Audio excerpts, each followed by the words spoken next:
Hey, what's up, guys? It's Hector from Que Pasa con la Masa. We have a special guest today. I think I say that every weekend, week out, but we do have a special guest for anybody needing any type of financial assistance. And he's not personally going to lend you money, but he can tell you how to keep your money in your wallet. But before we do all of that, I always got to introduce the man to the right. What's up, everybody? You guys already know it's Masa time. Here we go, Lee Boy Savage. Yeah, baby. Yeah. I said it backwards this time, but it's all right. We'll just roll with it. next time we'll go first. Yeah. But no. Welcome to the show, Rob, a good friend of mine. We hopefully will not have to destroy the episode because of the outside noise. So we're in a studio, so we're good to go. But introduce yourself and tell us a little bit about you. Sure. Well, Rob Gonzales, to everybody for the Que Pasa con la Masa fan base out there. Yeah. Happy to be here. I tell everybody I'm San Antonio all the way, born and raised through and through. Grew up on the southwest side of town. Left San Antonio for a few years, right? I went up to college in upstate New York, came back. I spent a year in Austin in my career, came back as soon as I could. Raising a family with my wife here in San Antonio. We have 2 boys, both teenagers, one in college, one in high school. Enjoying life right now. Just one of those things. And career-wise, I'm in my 25th year in banking. The past 15, I've been working with small business commercial clients. So a lot of strategy, a lot of consulting, a lot of getting real with clients on how they need to do things. And then on the side for fun, I'm part of the Cesar Chavez Foundation here in San Antonio. So And that's for fun? that's for fun. That's to help out the community. We need to have more fun. Some activism. We need to take you to the strip club, bro. Those days are long gone. I think once I realized how much they made in one song compared to my salary when I first started in banking, man. I was like, I'm out. Right? Like you make way too much money for me to even Say hi. fathom. Dude, it's messed up, right, dude? These girls are on OnlyFans making tons of money, dude. Like, if only I was born with a hot body and some Wait, big, what are you talking about? I got the masa body, bro. This is all masa right here. Your eyes are what makes you. Yeah, dude, but ain't nobody paying me on OnlyFans for the fucking. Well, for the views, I bro. got only pens. No, I'm I good cook on a that. lot. Nah, I'm so good, bro. it works. But no, I mean that's interesting, Rob. I mean to do something like the Cesar Chavez Foundation, that's been in existence for quite a bit. So we're going into our 30th March, coming in March of this 2026, right? As an organization, San Antonio is Cesar E. Chavez Legacy and Educational Foundation, founded by Jaime Martinez. Jaime passed a few years ago, so Ernest, his son, has taken over as our executive director, chairman. And they have a very close connection to Cesar Chavez and his family in California. So Jaime was a union guy. He was a labor organizer. That's how he met Cesar. And it's amazing what you see in our archives here for CECLEF, right? CECLEF is short for the Cesar E. Chavez Legacy Educational Foundation. But I've seen videos of Cesar talking in front of the Kmart on Commerce Street way back in the day. Wow. I think it was late 70s, early 80s, talking about the same thing that's happening today, right? The same issues, the same things that need to be addressed. And that close connection to their family remains between the 2 organizations. So they support us in everything that we do. We get the thumbs up from them before we do anything. And for the most part, they know that our path is their path, right? We want to make sure that we're honoring Cesar and his legacy. We're making sure that Jaime Martinez is also remembered because he's the one that kept everything here alive and well in San Antonio. And for the most part, we focus on really 3 big things every year, right? We go for Thanksgiving in the Barrio, which is going to come up in November, where we feed families on the west side. We give them a Thanksgiving dinner. So the first one started with 10 turkeys. That was 16 years ago. Mm-hmm. This year we have 1,000 turkeys to go out with everything, right? So we're excited. That's a big bump up in turkeys. It's a huge bump up, right? Yeah. So I think the first year that it helped out, we had 500 turkeys. Mm-hmm. And I just saw the trucks rolling up. I'm like, oh man, this is way too much work. So you got any trucks rolling in this area right here? Drop some off. So it's funny because we had John F. Kennedy, their band showed up to help out. So there's a whole bunch of like high school kids, and I'm like, nah, they're young and strong. Like, let them do this. Oh, of course. Well, yeah, put them to work. We thought we were going to be there 3 hours, and those kids knocked it out in 45 minutes. And they were just like, what else? And I'm like, oh, okay, what else means we have to go get more turkeys? Yeah. So we built it up. The next year we were at 600. COVID kind of slowed us down. I left the organization for a few years to focus on career. I just rejoined them this year, and this year it's to 1,000, right? So Nice. that's our, I call it our fall event. And then going into the new year, the march for me, I've always wanted the march to be bigger than MLK here in San Antonio, being that we're the 7th largest city in the U.S. 2/3 of our population is Hispanic, Latino, whatever you want to call it. But we don't get them out to the march, right? Most of those people are at the MLK march, making the MLK march the largest in the country. So I'm like, if we can just get half of that, it would be an amazing I thing. think I'm not speaking ill or anything or Yeah. anyone before we get canceled. Yeah. I think a lot of us are working. It would be, Fact. if No. they made it a holiday, like okay, Martin Luther King, it is an actual National holiday, correct. So when we're talking about that, it's hard. Right. You know what I mean? So for us, we've discussed it here internally as well. So we have it on a Saturday, usually the last Saturday of March, which coincides with the first weekend of Little League, right? Yeah. The weather's amazing. So people are backed up at the zoo trying to go to the zoo. Yeah. And we're just like, okay, well, where's the activist community supporting us? And you're right. If it were a holiday, it would be easier to get people out if it were a national holiday. So it's a city holiday. Ernest, myself, and Irene Chavez, who was part of the organization at the time, we pushed to make it a city holiday. I believe in 2018, 2019, city council put us on the back burner for a little bit. And then we picked it up one day. We said, hey, how do we make this happen? And with the support of Ron Nuremberg at the time, with the city council, Eric Walsh, the city manager, we have a city holiday now. So although not the entire city of San Antonio is off, the city employees are, right? So if you work for City of San Antonio, COSA, that's what we made happen. Come on, right? down. nice. Yeah, that's awesome. Come to our march, right? Like that's the for holiday sure. that we push for. I think that if we could somehow get that same energy the way we get people to attend Fiesta events, Oh yeah. you know, I mean, Fiesta is Mexicanos partying. You got to throw some free So- concerts, dude. Yeah. Oh yeah, I mean, well, Yeah. we get artists to donate their time. I mean, because it's not for little Johnny getting popcorn sales. It's a legacy. Yeah. I think that's a suggestion. I don't know if that's been discussed or not. Yeah. But yeah, man, I think if we put the same energy into things that we don't consider important, Right. but here it is important because people will fight you if you talk about the Spurs, and we'll have a conversation about that right now. We'll get to that in a second. Yeah, well, if they'll fight you for the Spurs, they'll fight you about Fred's Fish Fry. They'll fight I've you never about been there. Get out of here, Never been there. bro. I'm gonna take away your Southside card. We have to have an event that I tried Fred's Fish Fry for the first time. I've never tried Oh it no, either, we bro. will. What? Yeah, well, we'll have to try it out. I'm a little scared, dude, of the Same. stories I hear, but Same. I'm down to try it. Plus, I mean, where are they pulling these fish I'm from in still the middle of here. San Antonio? Swear. You know what I mean? Yeah. Where are they getting this fish from? Hey, don't worry about from it. Woodlawn Lake or Don't what? worry about it. That's the best kind. It's not trouser trout. I don't know, bro. What's up, guys? It's Hector from Que Pasa con la Masa podcast. Just wanted to send a quick shout out to all of our amazing sponsors. Not in any particular order. We'll send a shout out first to GC Roofing and Construction. Any and all roofing needs, contact my boy Russ Fox. His cell number is 210-347-0426. Again, Russell Fox. Cell number 210-347-0426. Also, our amazing sponsors at Eddie's Taco House, Priscilla, Cassandra, Hector Tocayo. Thank you so much for the great service, for the amazing food, and for always supporting your local podcast. Andy Chavez, Mi Frijoles, Taco Guy, Catering Service out of New Braunfels. Guys, if you need anything catered for any special event, a wedding, quinceañera, birthday, divorce party, Andy's your guy. Make sure to reach out to him. Also, our good friend Anthony Patterson over at Ron Hoover Odessa for your marine and RV vehicle needs. Don't forget to stop by and visit our great friends at Bar 321 on Main Street. Brian and Nicole Garcia, thank you so much for your patronage. Support local bars, guys. Speaking of bars, also stop by our other sponsor, Coach Gary Durbin's Hunter's Corner off of Quintana Road in the hood. If you know, you know. Stop by and visit the great staff. Coldest beer in town, Hunter's Corner.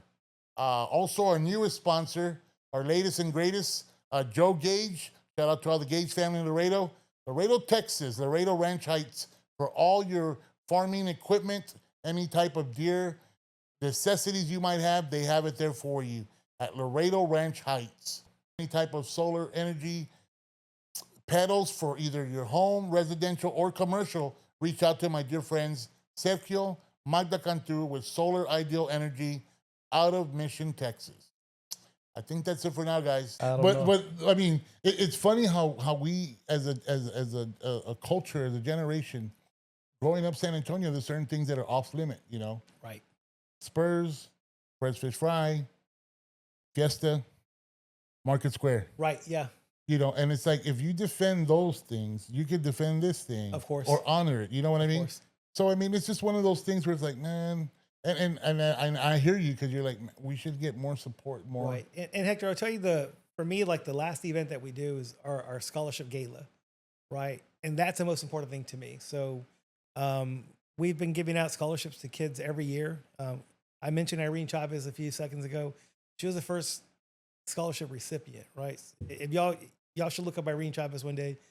She's a badass, right? And she's involved. She came full circle back. Full circle back, Oh, yeah. right? And now she's working for Greg Cesar, the congressman. She's in his office. Yeah. But she really is all about community and just really paying it forward. But going back to the scholarships, for me, that's education changed my life, right? So growing up, I went to West Campus, right? You were at South End. They don't give us a fair shot at everything. Correct. So it was just as soon as I had the opportunity to leave San Antonio and to go to school where I went to school, I was like, all right, I know I'm smart.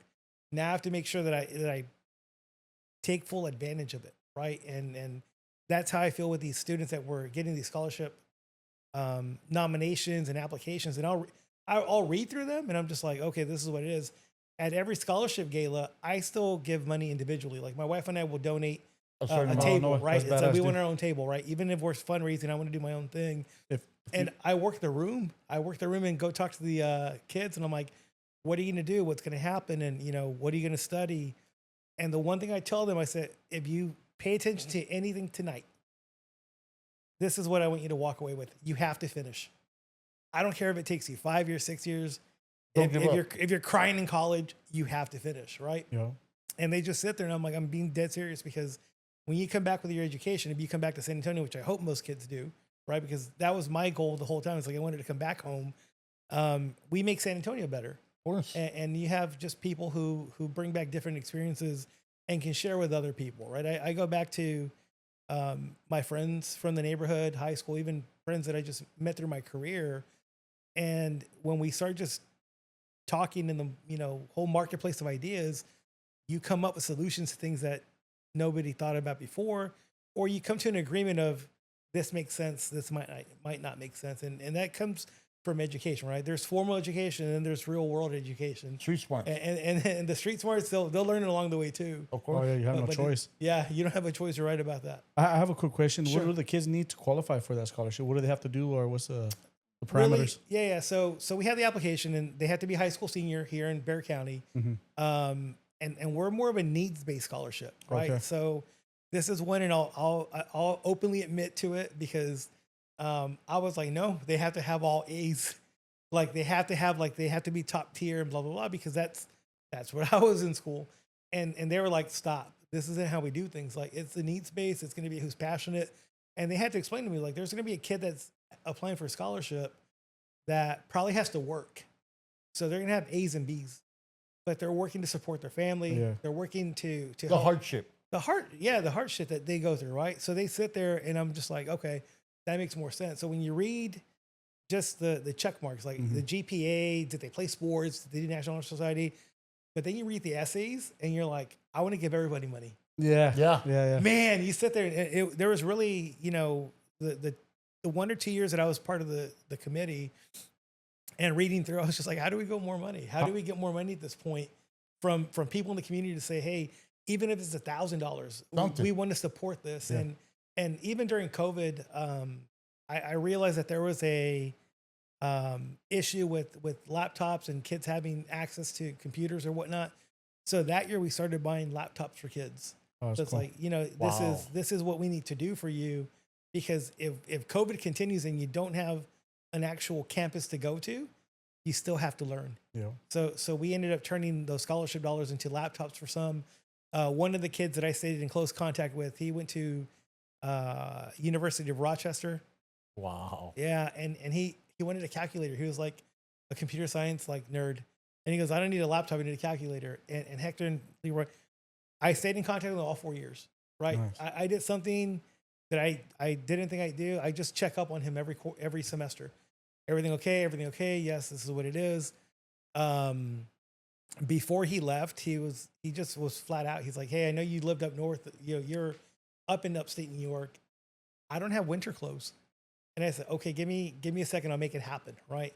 And I just started asking some friends and family, and my brother-in-law came through big because he had just moved from Denver. So he's like, "Bro, it gets to 70 here. It's not. Yeah. I have all these coats, so we were able to donate them to that kid." And he goes, "I had him all 4 years, and he graduated. Now he works with I think Microsoft. Oh, no Wow. way. He's doing well, yeah. man. He's doing really well." And I think that's the great part about doing something like that, because that you plant a seed in that person, and you hope that it pays it forward. Right. And it probably will, because the type of person that you wouldn't just do that for anybody. Right.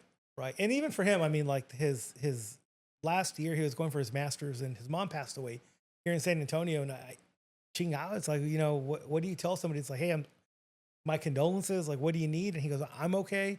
Just making it through. I just, thank you for checking on me." And last year, it was really good because he ended up sending us a video just kind of explaining how CECLEF changed everything for him on his educational trajectory. So Oh, nice. those are the stories we like to hear, right? We want to make sure that we're following up with those kids, and for the future, more kids like that they do get those scholarships, they do finish college, they do realize I can get done and do great things in life. And it's sometimes just a laptop, a small scholarship, or a calculator. Yeah. Yeah. I mean, it makes all the difference. Yeah. And I think that's important, and it's vital, especially from our culture, our side of town, for example, South Side. Yeah. You want to get out. It's funny because I didn't get a chance to go to college. I really wanted to, and I didn't. I was going to join the Marines, and my dad kicked my ass off the recruiter's van. And, fate had me not going to school, not going to the Marines, and I just worked. Right. But it was funny because I run into people, they're like, "Where you been, man?" And I was like, "Oh, I've been gone for 20 years. And the first thing they think of was like, "Man, you got locked up." Yeah. What you're moving weight? I'm like, "No, man." Well, I used to play a lot of softball at Castillo's, right? Oh, yeah. On Somerset Road, and there was one summer I came back, and they're like, "Were you locked up?" I go, "No, I was in school." It's like, escuelita? I'm like, "No, like real school." for real Like, I was up and studying in New York, right? They're like, "Oh, okay." And I'm like, They probably didn't even believe you. Yeah, exactly. They're like, "Oh, so you in did school." major Yeah, shit. yeah, You yeah. did major shit." "Where'd you get caught?" Like, Oh, you're at the border of Canada? I got Yeah, you. yeah. No, dude, but I mean, and it's sad because there's a lot of talent also that gets overlooked, and they don't get to experience that. But what I do notice now, and I'm thankful for it, is the expansion of the universities in town. yes.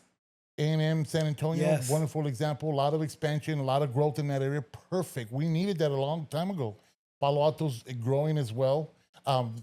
Jobs, education, everything in general. And I just think that that's helping us out a lot. And also keeping talent here, because UTSA, or UT at San Antonio, Right. is also another prime example of how big and how good it's become, and its actual alumni that are contributing, that are come back or stay in San Antonio. Yeah, that's it. So my son's at UTSA. I'm still going to call it UTSA, right? I'm already hard headed. I'm at that age where I'm like, I say what I say. But he's there for studying cybersecurity, right? So when he was going on his college journey, I remember telling him, "Look, like, I went to Cornell, great school. My network here is like none." I said, if I would have known what I knew, today, 20, 30 years ago, I probably would have chosen UT or A&M because of the network that you have, right? Oh, yeah. Because That makes sense. everybody just clicks here, right? And especially in banking, you're either an Aggie or Longhorn, right? And they just kind of like, "Oh, you went to that school, that's cool, but you're not one of us," right? And that's the crazy part. Like, dude, I went to Cornell.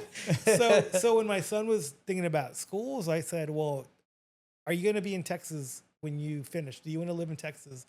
He said, "Well, yeah, I do want to live in Texas." I go, "Then figure out a Texas school that you want to go to." And then when he took that cybersecurity path, I'm like, "Well, UTSA is the best school in the country. You're staying here, right? If you can get in, stay here, and you're going to save you money on tuition. You're going to save you money on dorms, and we'll figure everything out, right? He applied to some out-of-state schools, and he was accepted. And, there's one up in the Northeast also. And he's like, Dad, I got $100,000 scholarship.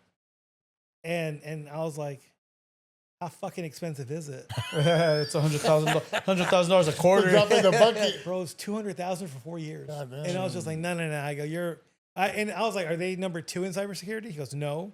I go, then what are you doing? He goes, I just wanted to see if I could get in. I go, cool. That's fine. Cool story, bro. Yeah, cool Like, no, story. you're not going. Like, good job. So then, and he's enjoying college life here. He's doing a lot of stuff where we as parents and me as a dad, I'm just kind of, I have to let go, right? Because I'm like, hey, what time are you coming home? He's looking at me like, what? Like, I'm a grown-ass man.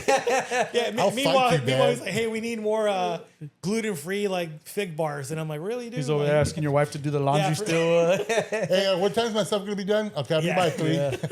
No, Texas has got good programs. Like, my son, he goes to Jefferson. Oh, nice. And he's in the IB program. And if he finishes in the top 10 percentile, you go to school, any school here in Texas for free. That's right. 25th percentile, it's UTSA for free. That's right. Yeah. So the other thing too with Texas schools that in the past few years that I figured out was, depending on your income level, if you're making up to, I believe, 100,000 or 125,000, they're free. Yeah. Right. So you just have to get in, and I think that's the information I like sharing with younger students and with parents. It's like, hey, don't think that they can't go to school. Yeah. And then going back to like the Ivy League schools, right? Those are up to like 150, 200,000. So if you can get in, they're free. Oh, no way. I didn't know like, that. Yeah. And it's like, dude, apply away at this point. Oh, right? when it's time for him to go to school, we're going to have to drop our fucking income real quick. Write-offs. Yeah. Business expense. All of a sudden, our income's going to drop like crazy. 60,000 in mileage. Yeah. I don't know what happened. We drove to the moon a few times this year. Don't worry about it. We went to visit Elon in Brownsville. Yeah. No, but that's awesome, man. And I really wish when we were, we were in school, I really wish that it was a little bit different. But, life has a certain way of turning out. And then that's why you have kids. And then you're like, you kind of want to live through your kids, but you don't. Absolutely. But like you said, you got to let them go, man. Like, and Hector, the other thing, I've met so many people from our neighborhood that you'll probably agree. I'm not sure how it was in California, but if you were doing any vocational program in high school, you were the lost cause. Like, they put you in there because in our district, right? Let me just go with that. In our district, if you were doing any vocational program as a guy, because the girls were doing the beauty school stuff and they were doing okay. Yeah. But it's because they thought that you weren't going to amount to much in life. Yeah. Right. And it sucks because now as a professional, now we'll jump to my career a little bit. Since COVID and since being in this role, I see everybody's business financials. Yeah. And I'm like, dude, this mechanic's killing it. Oh, no. This plumber's killing it. This HVAC company killing it. We're in a blue collar fucking economy right now. Right? And it's, I don't think we'll ever move away from a blue collar economy, right? Not now with AI and all that. It's killing all the professional jobs. Professional jobs, right? And I think for the most part, my goal now, especially not only professional, but even at like with Cesar Chavez, right? With CECLEF, is to get kids scholarships to go to like St. Philip's to do their vocational programs. And my goal is, if we have those kids that are recipients, to explain to them, go learn the trade, take a business class or two, so you know how to actually run a business. Because at one point, you're going to want to be your own boss. And when you do, you can't sit there and say, I don't know how to charge. I don't know how to do an estimate. I just got a check for $20,000. I'm going to go spend $20,000. It's like, whoa. Let's reel it back. You have supplies, you have equipment, you have payroll, you have all those things. Y'all are business owners, right? You and your wife. So y'all, you know exactly. I'm preaching to the choir right now, right? So those are the things that I really wish that we could do for those kids in vocational programs, and even in high school. Like if you're going that route, maybe there's a business class that you can take at the same time to understand, I'm going to make money being my own boss. This is how I control it. And if you get that information at 16, 17 years old, you're way more powerful going out into the real world, and especially as raza, right? Because then not everybody can just poke your eyes about something. It's like the worst part is when you see somebody young starting their business and they ask like their family members that have never owned a business, How would you do this? Write everything off. No, don't do that. That's the worst Right? thing to do. Don't do that. Spend it as soon as you get it. Yeah, yeah, exactly. No, you know what I wish they. Oh, I'm sorry. Go ahead. What I wish they taught in schools was the investment. I wish they would teach kids how to invest. Yeah. And how to put their money away and that whole scenario right there. That's huge, and I think that they've, I think it just starts with a simple savings account sometimes, right? Like, I forgot who told me, but it was a client of mine. They're Indian, and he's like, our culture teaches us that you spend one, you save one.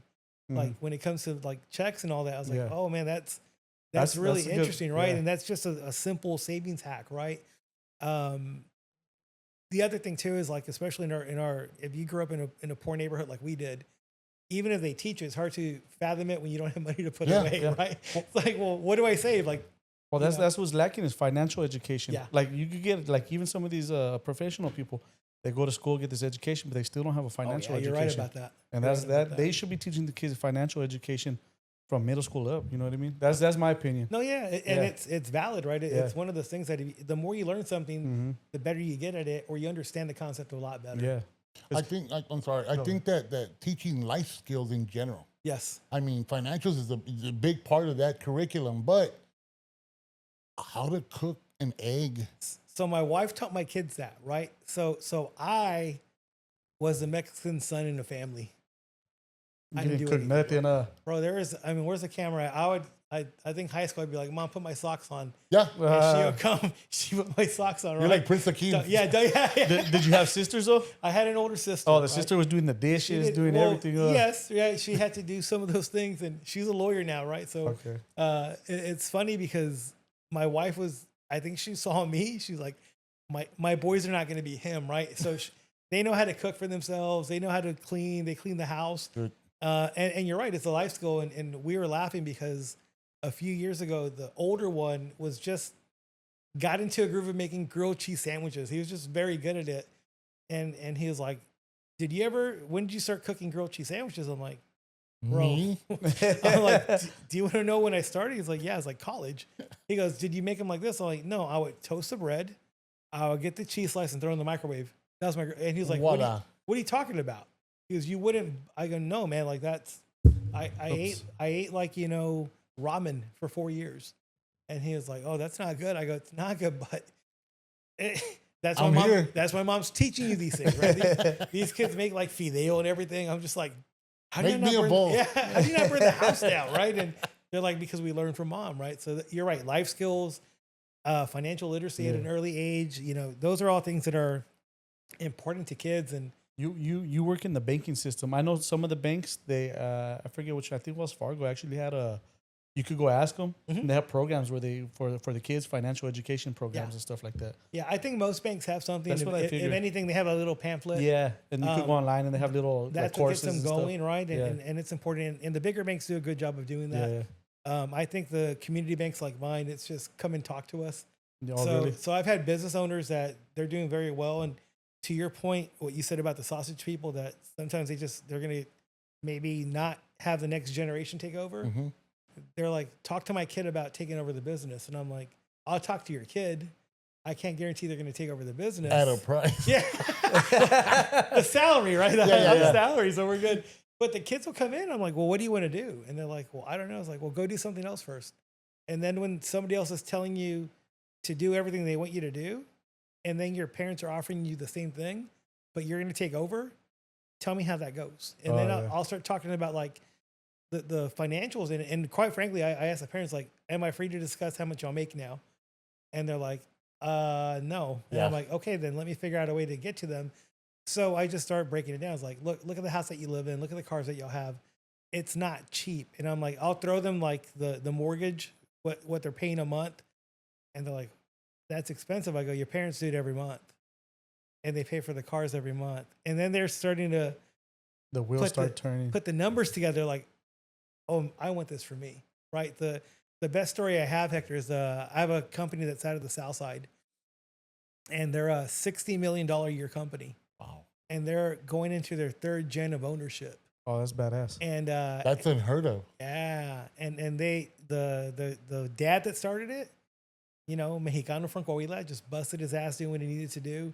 The son came in and worked alongside dad, and now their kids are coming to me for loans, and I'm looking at their financials, and I'm like, you know that you're going to be way better off than like dad and grandpa, right? And they're like, what? I go, they've set you up. So even if you stay at the sales revenue, you're way ahead of them, right? And they're like, but I want to do more. And I'm like, I get that, but this is the main company. Any side business is a side business. So you have to wrangle them in a little bit. Yeah. And then they see it too. They're like, well, yeah, this is how we make our money. And that is cool, especially the Southside stories, man. When you Of see course, that- and I mean that's why no one should talk about Fred's Fish Frying. yeah. We're talking about the right Did that come from the south side or what? Somerset Road, baby. Somerset it Road really? of the headquarters. Somerset Road. Yeah. Look it up, guys. Fred's Fish Frying. Yeah. Hayes does not know he's from I've Cali. never eaten it, but I've seen all the memes about them laundering money and Yeah. stuff. Man, you might know more about that since you're in the financial game. But Because I've never seen nobody inside of there, dude. I passed by them and I've never seen anybody in it. It's funny. I hear the same thing, but then all my friends that grew up on Fred's are like, what are you talking about? Like we Really? would get it.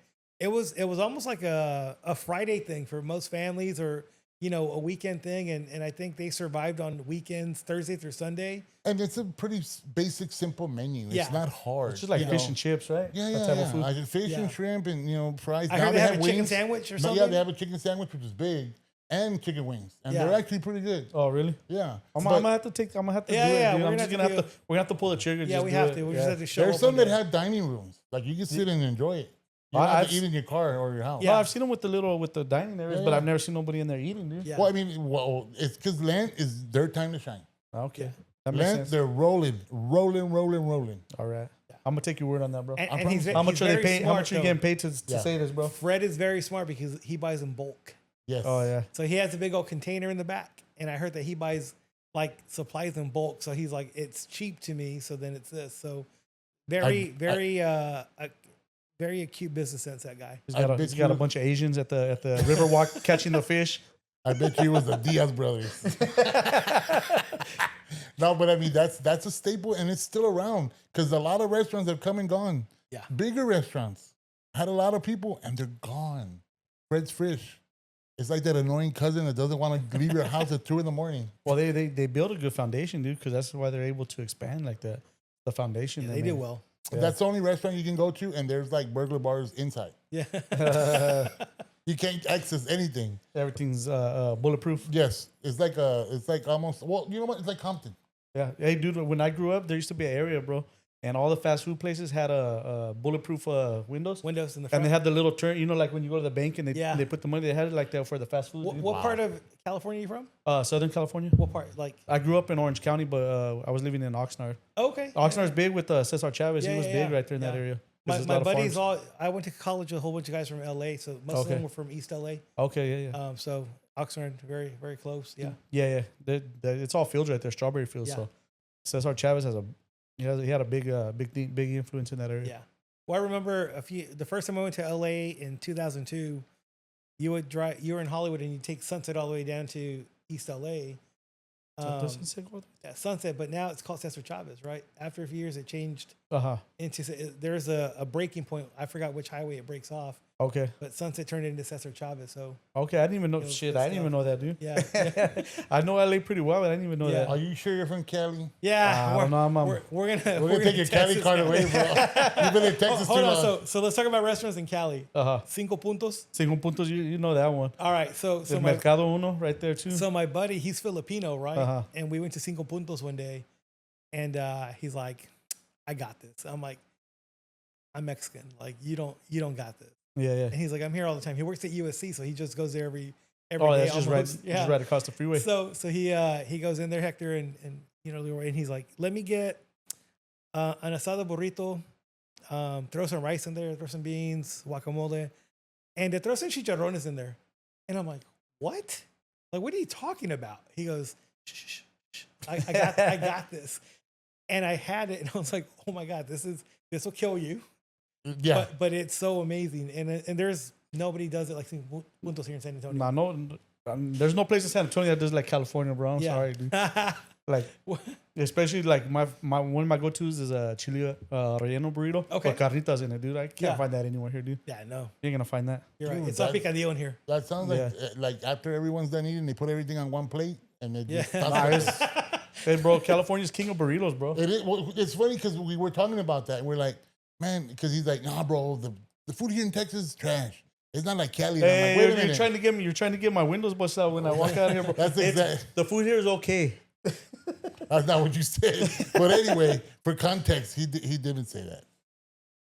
He didn't say it. But then he sends me reels, right, of the restaurants in California. I'm like, Jesus Christ, dude, that's just the size of a baby. Yeah, bro. I'm like, I can't even eat half of that. Yeah. And I'm a big dude. Yeah. And I was like, there's no way you put that down. No, you get a taco out there's a full meal, bro. Like you see, and that's the thing. Like here in Texas, like once you pass Austin, a taco is called a burrito. Yeah. I was gonna kill a lady in Waco. I was like, y'all only have burritos? Yes. Well, let me have one. She's like, one? I'm like, yeah, let me have one. She comes out with a taco. I go, bitch, this is a taco. She's like, no, sir, this is a burrito. Well, where are you from? Yeah. I'm from San Antonio. Oh, okay, this is a taco. So my wife is from West Texas, right? About an hour south of Lubbock. Mm-hmm. And they have one diner that in the town that we went to that had tacos, and I'm looking at it, I'm like, burritos. Same to your point, like, what's this? I'm expecting the fried burrito that we got in, like, At in school. In school. Oh, the one of the Crispitos? Yeah, the Crispitos, like one of those that was like every third Wednesday at Southside ASD with the cornbread and corn. You're like, dude, this is awesome. I love it. And then they bring out this, I'm like, oh, I guess I'll have this. And I'm like, that's a taco. What are y'all talking about? Like, no, it's a burrito. I'm like, oh, hell no. Like, I don't understand. You see, that's what I don't get. There's that disconnect because in West Texas, Allsup's is king. Allsup's is the best. Oh, yes. So Allsup's is the gas station. That's all right. We had to do a tour. We had to go to Fresno and Allsup's and get the burritos. Like, those are those are actual, like fried chimichanga burritos. Yeah. Oh, like a chimichanga? Yeah, right? Yeah. And they're the best. Really? Yeah, you stop and get going like next 8 of them. week to West Texas. Oh, nice. I guarantee on the way back we'll bring like You're gonna have to home. deep freeze them and bring them back. Yeah, we will Bring them back on ice. Episode 2. Yeah. Oh, dude, they're good. I was like, bullshit. And then when I had it, I'm like, oh, damn. Yeah, I don't know. I know when I first came here and I ordered a taco, they gave me a flour tortilla with meat in it. I'm like, what the hell is this? A gyro? Yeah. He was refined. He's like, is this fucking pita? I mean, shit. I'm not Greek. Yeah, I was like, I want a fucking burrito. Like, no, sir. And then everything has gravy over here. Yeah. Oh, like, Yeah, like the guisada. I didn't know what the fuck that was, dude. The guisada. He's all like, I don't know what the fuck I'm ordering. Like, it's not what I wanted. I'm like, well, what is it? He goes, well, it's not fajita. It's arrachera. Oh, yeah. And then he's like, no, and he was fighting at the. I got a fight at the carniceria right there. Like, I don't want no goddamn fajitas, bro. I'm not at fucking Outback. You know what I mean? I'm not Chili's right here. He was fucking gonna throw down with that poor dude. He's like, carachera. So you like arrachera? Is that your jam? Arrachera, carne asada, ranchera. See, it's funny because like even in college, like the Texas Cali Mexican thing would come out. Yeah. Because they're like, oh, we should cook out, and I'm like, well, we don't have a pit to make brisket. Oh, and they're like, what do you mean? I was like, that's a cookout. Like and they're like, no, asada. And I'm like, man, y'all are nuts. Like, it's brisket or nothing, right? And then I tasted it for the first time. I was like, oh, these Cali dudes know some shit. Oh, like, yeah. It's different, bro. But this is it, right? Yeah. This is it with the corn tortilla. And I was like, all right, I'm sold. And I always remember I stopped making briskets years ago because I was like, I don't want to watch something for 12 or 14 hours. Nah. And then I would cook it high heat, and my family is nice because like the whole brisket was just a burnt fucking end. Hey, brisket's good, dude, but we don't got in California. We don't got the time to sit there and do that shit, bro. We're like fucking throw it on and let's eat and let's get the fuck. My favorite part was just the food trucks or the taco stands on the side of the street. Oh, those are the best ones, dude. In LA, the taqueros on the side of the street. Taqueros on the side of the street are the best, dude. If you go to like South LA on, I'm gonna say not Slauson, but in that area, I can't remember. I can't think of the street off the top of my head right now. But on Friday, Saturday nights, dude, everybody has taqueros outside of their house, bro. That's right. And dude, those are killer, bro. They have the suadero, which is it's brisket, but yeah. I didn't even know, and the guy was like, "It's brisket," and I was like, "Oh, give me one of those, sir." Dude, true story, when I used to market manager at one of the Laredo stores, the old lady, she was the rapper. She did the rapping of the packaging, put the label on, and she's like, "Jefe, ¿cómo se llama esto?" And she had the big old cryovac brisket. I'm like, brisket. No, pero en español. I'm like, suadero. No. I'm like, es lo que se llama, suadero. He's like, no se dice brisket. I was like, no. I'm like, that's Tex-Mex. What the fuck you talking about? Like, no, you guys eat brisket. Everybody understands. We're good. Yeah, like, okay, no hay pedo. Lemon brisket. It's Laredo. It's okay. Yeah, They don't know shit. No pasa nada. Yeah, it's fucking pasa, dale gas. Yeah. But I mean, it's funny because it's like it gets lost in translation. But I invited James. We were watching the Longhorn game, Oklahoma, and Ruben was cooking. My buddy Ruben. Yeah. Oh, bro. And he smokes. Like, he don't like direct heat. Like Cali, they cook on the Direct heat. Yeah. heat and fast. Yeah. And then he tried smoked fajitas, and he's like, "Holy shit!" Oh yeah, dude, fucking Ruben. Time out. What? He changed my Smoked fajitas? Yeah, dude, it was fucking. So, 'Cause I had smoked barbacoa. oh yeah, well, we done that. That's good, but I never had smoked fajitas. that shit was out Bro, of this world. you didn't All right, have to, add another one to the list. Yeah, Yes. it would. Hey, dude. Fred's, also Doritos, smoked fajitas. Yeah. No, you know what? Texas, you guys do meat, dude. You guys fucking phenomenal at meat. Yeah. And then the other thing I think you guys do good, tortillas. You guys killer on tortillas and caldos, dude.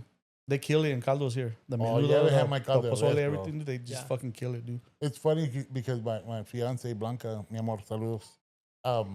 I tell her I make caldo. She's like, okay, we'll make caldo. And I made it. She's like, who the fuck are you gonna feed the fucking Mexican army? And I was like, I've yeah. always been taught to cook a lot because you have it throughout the week, Right. and it tastes better the next Yeah. day. Fucking, what's up with the señoras, bro? It'll be like 100 degrees outside and they want to do caldos, dude. Oh hell yeah, That bro. don't make no sense, bro. that Claudia's in that fucking mode, dude. It'll be Oh. 110 and she's over there doing albóndigas or something. I'm like, what the fuck? And so she doesn't have to cook for 3 more days. Yeah, That's it. that's what it is, I'm dude. gonna do Oh this yeah, I'm right. gonna take a break. Go ahead Yeah. and warm it up. I'm gonna go. Yeah. read Dude, the I book. can't eat that shit, dude, when it's fucking boiling outside. I have to be inside Yeah. to enjoy it because I've eaten soup in the summer, but I'll eat it inside somewhere. I won't eat out at someone's house with the AC on. I can't. I don't want nothing to do with it, dude. You just came from outside and you're sweating, dude. And it's hotter than shit, and then there's caldo Have boiling. a bowl in of the- hot. Yeah, dude, I'm good on that, bro. It's good for your face, for your. Yeah, For your pores. It opens up your pores. Yeah. Keeps me looking young. But I mean, tell us a little bit more about the Thanksgiving, the feedback, the Well, Thanksgiving's coming up, so you guys already have the turkeys all ready to go, or So HEB is our biggest sponsor. oh, badass. And we give every family a coupon with the other food that we put together. So I think we have mashed potatoes, corn, green beans, like some Hawaiian rolls or whatever, in that coupon. Oh, nice. So that way they go pick up the turkey on their own at HEB. If you happen to drop some Yeah. coupons on the way out, we didn't see Yeah. them. I was just about to say we're gonna donate something. Yeah. Oh, Here you Yeah. go. There, I'll give you we'll donate with some of the extra coupons. So we'll take care of it. Net Yeah. even. I got a whole bunch of buddy bucks. Yeah. No, but So- I mean, it's something that we wouldn't mind participating. I know you send an email or a text, Right. And I really want to do something to where we can do it as part of the podcast. Right. Yeah. We'd love to have you out there just to, even if it's just to go check it out so y'all can see what we see. Right. And we worked with different organizations to choose the people. So we've learned over the years that it can't be just everybody shows up, because then everybody shows up. Yeah. Yeah. And I'll tell you the hardest thing to do is people find out about it and they come up looking for their meal, and we have given everything away, right? Yeah. And there's some people that don't pick up their meal, so we'll kind of hold off like 10 bags and say, okay, like if they're not here in an hour, please wait here. And the people wait. They're like, Oh hey, shit. we don't have food for Thanksgiving, so we're definitely going to wait. Oh, yeah. And we do it the Saturday before Thanksgiving, so it's like it's right in time for what they're looking for. I think for me, Hector and James, the one that we did at Edgewood one year, that more people found out about it because the news put it out, and we're like, no, Yeah. this is Couldn't more keep like- up with it. yeah, Stop. It's like Patterson said, once the fucking the raza finds out it's right there, bro. Oh, Yeah. They're So calling some everybody. people showed up and they were just like, we don't have food.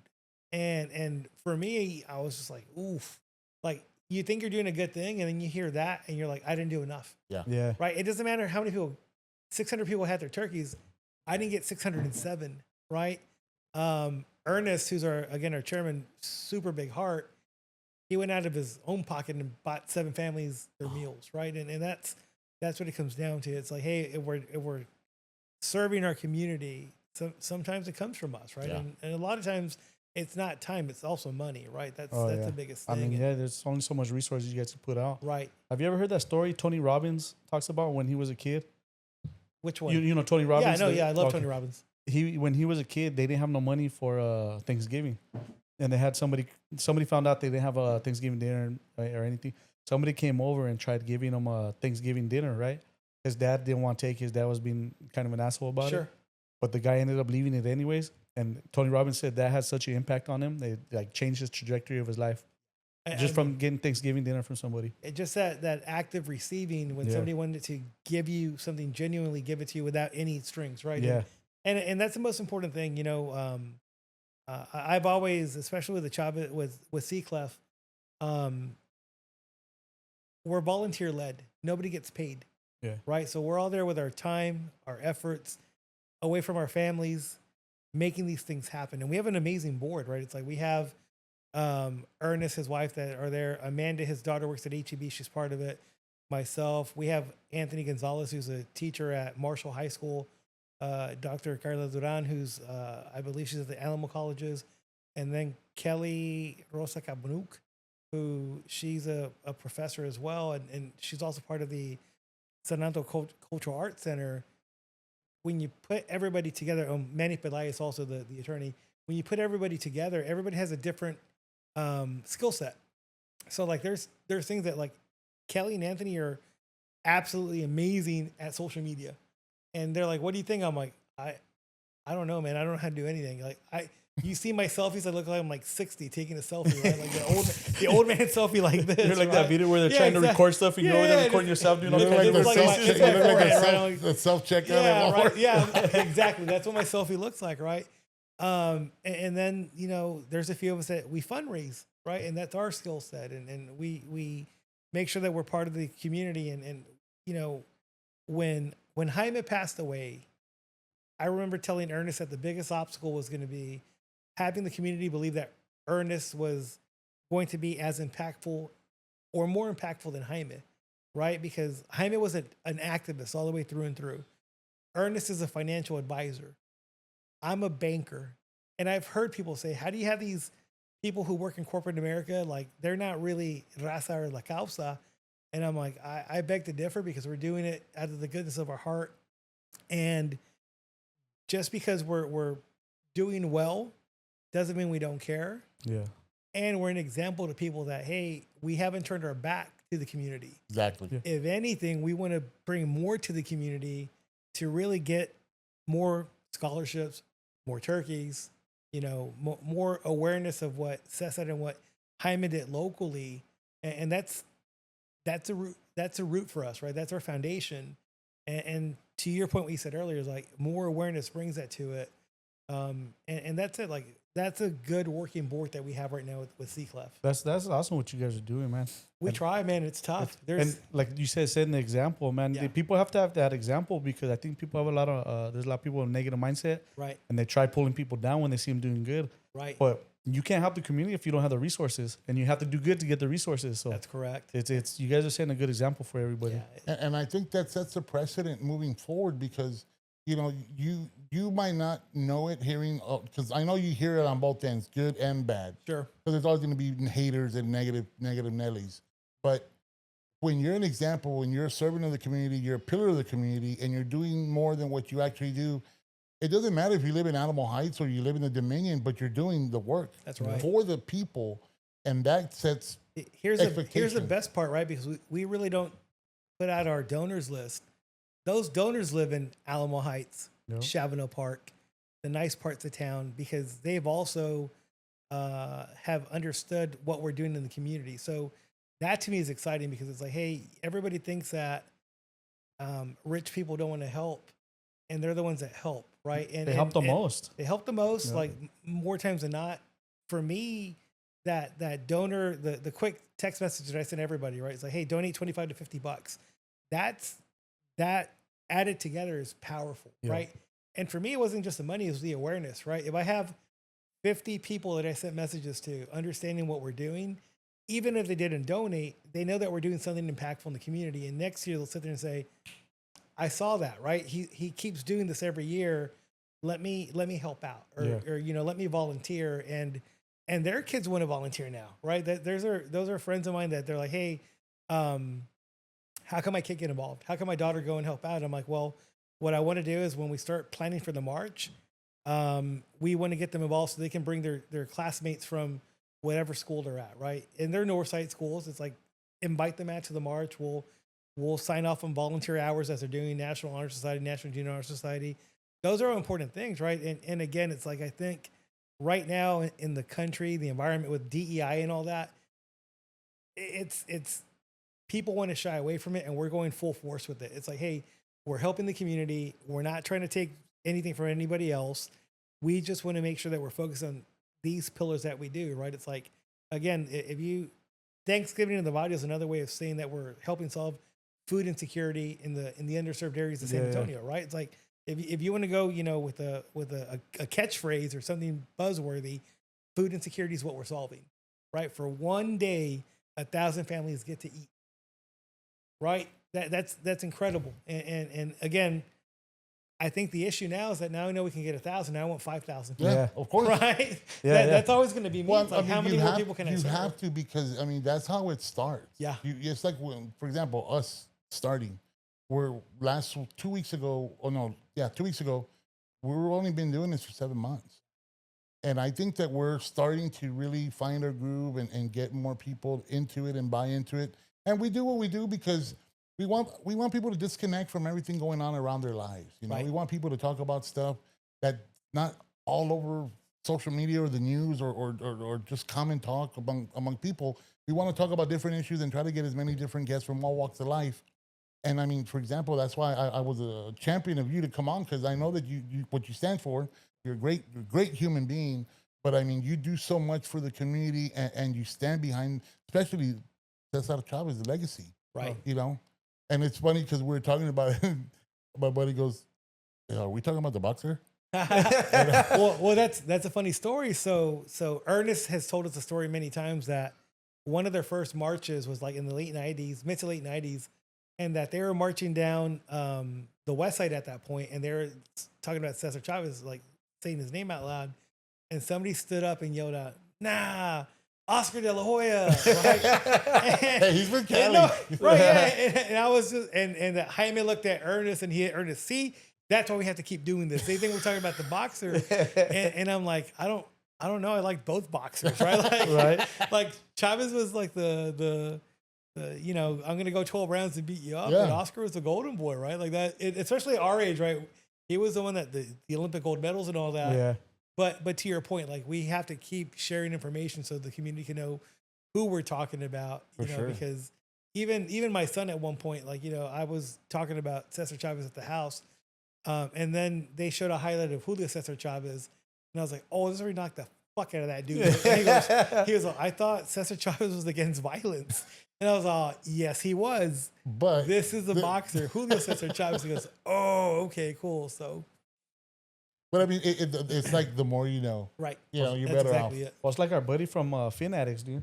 Started somewhere, started small, and now look what he's doing, dude. I don't know if you're guy- familiar with Fin Addicts. He's a nonprofit organization where he teaches and educates people on fishing. Oh, that's cool. Gives kids fishing pools, takes them Yeah. on fishing excursions. Like he started just small, huh? And now he's doing thousands of kids. He did like a volunteer, and then it grew to where he does stuff for veterans. He Right. does kids for and he likes the whole educational part, because it's like you learn to respect the land and what you do. Right. And this dude's sponsored by Academy. Yeah. Dick's Sporting Goods. Yeah. And like big like companies. I'm like, wow. That's important, right? Because it's like you teach kids a different way of just living, like fishing. I don't fish. I don't like fishing, but my friends that love it, they're like, it's peaceful. And I'm like, you don't catch anything. How can that be peaceful? and they're like, it's peaceful. It's a break from the wife. Right. That's what it is. It's like golf. You get to sit there and drink some beer and just hang out. And you don't have. And that's Did it. this get done yet? Did that get done yet? Did you do this? Yeah. So then they have that. Then you have other groups that are teaching outdoor stuff to minority kids, right? That's important too, because we didn't get any of that education. And even Gardopia, who's on the east side, they're a nonprofit. Mm-hmm. They show kids how to like grow food. Oh, nice. And they're on East Commerce and New Braunfels, right? Okay. So they started with their own garden, and these guys, they've been doing it for some years now. And you're right; those are the things that we need awareness to, right? It's like, the kids' sports they're always going to be important, right? Whatever you want to have your kids do, it's great. But if your kid doesn't like that, what do you get them into? Yeah. Well, that's what I'm saying. There's all these little groups. You guys are all doing phenomenal things. Imagine if you guys all come together That's and just right. like, it'll be just a whole circle, a whole cycle of That's just right. giving back. You know what That's I mean? right, yeah. And helping out the communities. Those are I- exciting times. I think we'd be more than happy to, one, donate, and two, donate our time as well. Oh yeah. When do you do this? So we're doing it on the 22nd of November. I think that's a Are you Saturday. here? I'm actually gonna be in Cal. I take off actually the 21st. Yeah. That's the Friday. I'll be Yeah. here. Yeah. Oh man, I'll be here. I wish I was here. I'll represent. That'd be a good time, man. I Yeah. wish. I'm sorry. no, I'll be it's there all in good. spirit. I'll have So my like, sidekick right here helping you out. The Fridays when we have all the volunteers putting it together, right? And again, we've created like our own assembly line. So before they thought it would be like hours and hours, like hour and a half, and we're done, right? And then Saturday when people are picking up, that's when you see the organizations come in and pick up what they need for their people. So is it just the turkey or is it a whole meal? that Whole you guys- meal. Oh, nice. Hell yeah. Yeah, But it's not cooked, right?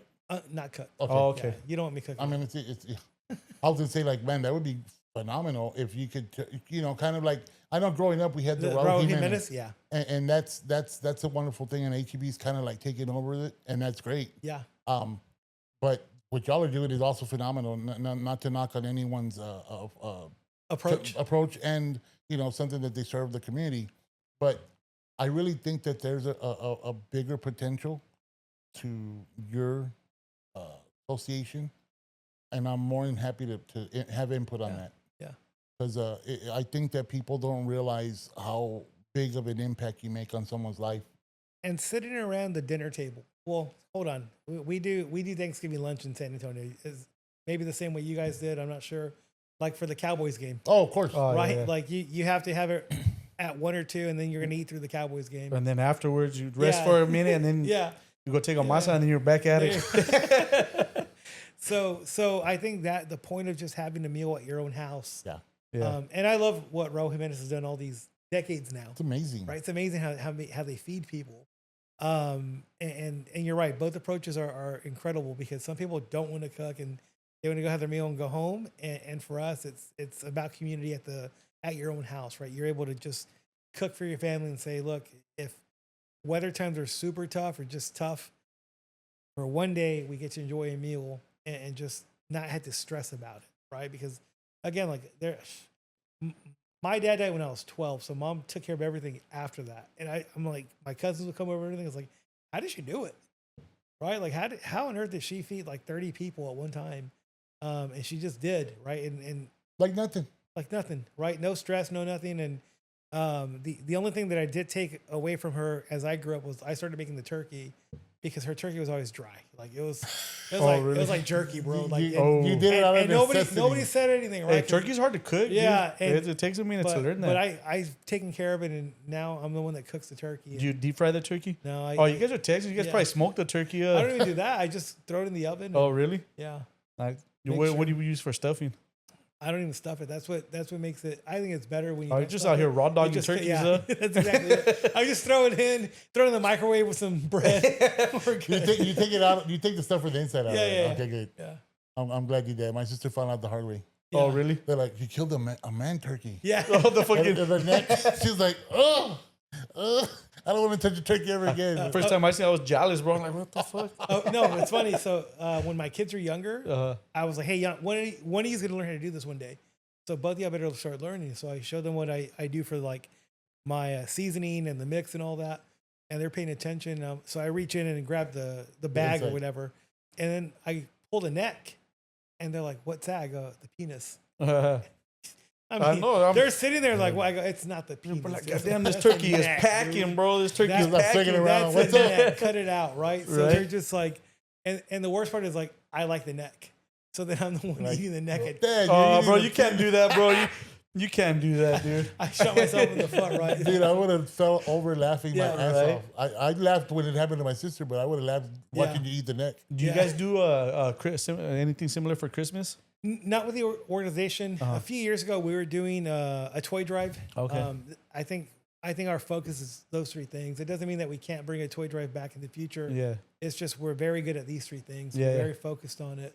And there's other organizations that do a lot of Christmas stuff. So we support them when we can with like either volunteer hours or just, monetary. like Nice. our own pockets, not from the organization itself. So I let me- feel bad not being here for Thanksgiving, dude. That would have been I would have Oh, loved to take my kid it would and have been go your out there and first do that, to dude. experience it. Next year you can take them. Yeah. So let me ask you this on the gala. Mm-hmm. Do y'all do the fundraising prior or the fundraising at the gala? Prior. Prior? So Okay. so like right now, we have a goal this year of raising 500,000. Oh, Right? shit. That's our big ticket goal, right? What And, have you guys hit so far? What's the mile mark? I think that the biggest mark was like a little over 100,000. Shit, that's a right? good amount. So what we're trying to do is hit 500,000 just to get scholarships going. My goal this year with the board is to combine scholarships and laptops if we can, not just one or the other, but both. That's badass. I think that's going to be impactful for these students. I believe that if we just get the community behind us, that we can make it happen. And a lot of times, it's awareness, right? Yeah. They don't know what we're doing. They don't know how long we've been doing it. Yeah. They just think, oh, it's a Cesar Chavez thing. Y'all are probably doing something like protesting. It's like, no, we don't just protest. We actually help the community, and that's where it comes down to showing where these kids are going to school, right? So last year we had somebody go to the Northeast Ivy League school. We have a lot of Texas UTSA students, A&M. It's exciting seeing what comes through, right? And we're not giving full scholarships. Not Yeah, we're like, yeah. here you go to school on us, right? It's like, anywhere from 1,000 to 2,500 Shit, anything per helps, year, dude. right? And that's Yeah. it, right? So these kids are really appreciative of it. They want to make sure that they're understanding what they're committing to, right? And even the application, right? They last year I wasn't privy to it, but there were a lot of kids at the gala. My kid won a scholarship last year, right? Oh, no way. Just apply, dude. Just You see what cheated, happens. bro. You cheated. I wish, but I wasn't on the board, right? So Yeah, I was yeah. like, I go, this is on you, not on me. I won't call. If you don't turn it in, I'm not going to worry about this. If something goes wrong, it's on you, not on me. You got to figure this out. And he was like, okay. So he was excited when he won the scholarship. How much was he awarded? I think it was 1,000. I think Really? everybody had the same amount. And you guys, like, do you have to, when they get that money, does it have to go to a specific thing or To you the have to school. show? Oh, it goes to. It goes straight to the school. Okay. So he can't do anything else, right? So they It's don't like- get to go out partying. No, exactly, yeah. I'll right. see you at Yeah. Grease Monkey. Yeah. Yeah. No, I mean that's amazing, dude. I mean, I really wish, and I don't know how I could put this for it to come out right, but if local businesses bought into that Yeah. mentality, and then at the same time, like, hey, you know what? When you're done with school break, I have an internship for you, and it'll work itself in its way. If you know what, if we can't collect any monetary donation, can we donate some of your time? Right. Teach some of our students that are into being a mechanic or welding or electrical trade, or they want to run a business. Yeah. And have that. Or I mean, because we both know a lot of people. He always Right. says that I'm the mayor of San Antonio. Right. I beg to differ. Yeah. And I know Gina wouldn't agree with that. Yeah. And you're still, hopefully, you come on to the podcast. But I think that with the amount of people that we know, we could find some good people, some good candidates. Now, I don't want to say people, but good candidates to help progress or help with the progression of future of our neighborhoods. Well, a lot of the schools now are starting to do that, dude. Like, my son was going to a school, Cass Tech, for a while. Yeah. And they do My kid internships. graduated from there. Yeah, he was going, but he wanted to switch because all his Right. friends are right here Yeah, and that they have makes marching sense. band. It's all the makes sense. girls. But but the Cass Tech actually had business come in and do internships and stuff like that, dude, which is I awesome. think it was USAA, right? Was yeah, that the one? they had the HEB was involved with HEB them. as well, Their yeah. classrooms were set up more like laboratories. Yeah. Like if you're working in the office, you know what I mean? Yeah. It's a cool concept for a school. Those are cool. And it's right now I'm doing a mentorship program through my bank. Oh, nice. Right. So we're mentoring kids from Memorial High School. And we started with them last year as freshmen. And we'll take them all through 4 years. And there's some kids that are like, school's not for me.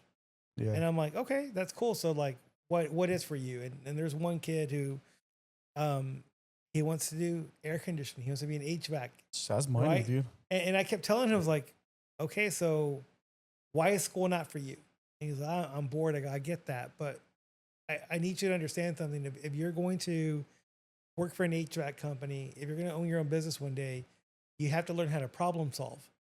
And the only way you can demonstrate that you can problem solve is by getting decent grades. So why don't you start proving it to yourself right now that even if you think this is boring, it's not worth your time, it's shitty some days, you're still going to get an A or B in the class to prove to yourself that no matter what comes at you, you can problem solve.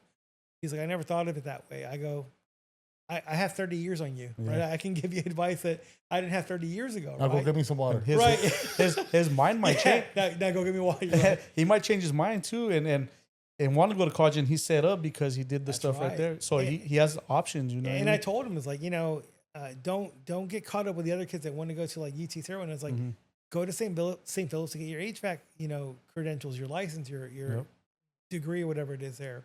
And he's like, oh, okay, yeah. I mean, and he was like, just tell me what to do and I'll do it, right? And for me, I'm like, it's cool hearing it, but I'm like, you have to do it yourself, and you have to understand that things are just going to come your way that you have to problem solve, right? You can't hold their hands through it, dude. And that's it. And I think now also, because I've heard it before, because I go in with my job, I go and visit a lot of grocery stores, distributors, and I hear constantly that kids show up to their interview with their parents. Yeah. Oh, yeah, that's a new And thing, then they want to get I've them heard in. that too. Yeah. And I'm like, what? And the parents My are dad calling couldn't for drop me them. off And faster. My dad made me walk the whole parking lot. He's like, I'm going to park over here. I go, yeah, but the store's over there. Walk your ass over there Yeah. These are to see what it takes. helicopter parents, dude. Oh, yeah. They're always hovering over him, dude, doing And I was everything for like, him, dude. and I think what you do, and when you're doing the internship and you're speaking to them, they might not have that at home. And that goes a long, long way. Well, even with our son, like Beto, the older one, he was tagging along with me to the Cesar Chavez meetings when he was 10. That's huge for a kid, dude. And he would go, James, and he was just like, I go introduce yourself. And he go up, I'm Beto, Rob's my dad, blah, blah, blah. And he just talks to people, right? And that, I mean, even there's times that even now in my career, I'm like, I don't want to do this. No. But this kid, I think last year he would introduce himself to like Henry Cisneros. I'm all, that's royalty, bro. Like you don't. He's a you former don't- mayor. Yeah, Oh, yeah. yeah. I was No. like, you don't get to shake Henry's hand, like. He's just not apologetic about he, it. And he's just like, nice to meet you. Blah blah. This is where I'm going to college, and I was just like, look at this kid. That's right? a skill set that you taught is him, a though, dude, skill by set, exposing right? them to all that, Yeah. bro. Because Yeah. that's honestly, dude, that's probably the number one skill set I think all these kids are lacking now is communication skills. And my wife does a great job of it too, right? that's- I think she's a better networker than I am. Hector's her, she has her By own. far. It's Get Means What, like that's her brand. She does a lot of work with national brands, so Okay. so for her, it's I've seen her work the room, and I'm just like, okay. And I'll tell you the crazy thing is that when we were first married, we were living in San Marcos. I was working in Austin for that 1 year, and then we moved to San Antonio, right? And to your point, like the mayor of San Antonio comment, anywhere we went, everybody knew me, right? Was it a surprise that we're like really sticking to the south side and close to my house? Like, no, but that's how it goes, right? That's what I knew. And then she started getting involved with her own business, doing the chamber stuff. And as the kids were growing, it was, well, there's an event. Who's going to go to the event, me or you? I'm like, you go, right? I'll stay home with the boys. Like, I would play Xbox. I would let them watch. You opted out of it. I was like, go ahead. I'd watch Family Guy with the kids right there. Just I'm the cool dad at this point. Yeah. And then a few years ago, as they were old enough to stay home, we went to a chamber event together, and they were like, "How do you know Melanie?" And I'm like, "She's my wife." And they're like, "Really?" And I was like, "Whoa, what do you mean, really? Like, why do you think she wouldn't be my wife?" And they're like, "Well, I mean, she's different than you." I'm Bro, like, she's "Oh." amazing, Yeah, bro. no, and I hear that, right? And then, Like, you're okay, but she's amazing. and I would hear that the people like, "She's an amazing person." I'm like, by the third or fourth time, I was like, she's cool, right? You're like, I got to She's step up my alright. game up. I have to down. I was like, she's all right, man. Like, we're good. Did that push you, though, to step up your game, A though? little bit, right? And the has most to. important thing is I think for the most part, she's been very good at keeping me grounded on social media, because before I was just like a wild monkey on it. I was like, I'll post whatever I want to, whatever my thought was, there's no filter. Yeah. And then she was like, You were like Trump on that thing. worse, Just, worse. you had to take And Rob's social. Yeah. your mom had, your wife had to tie up your hands at night. And she was like, hey, your career's growing, stop.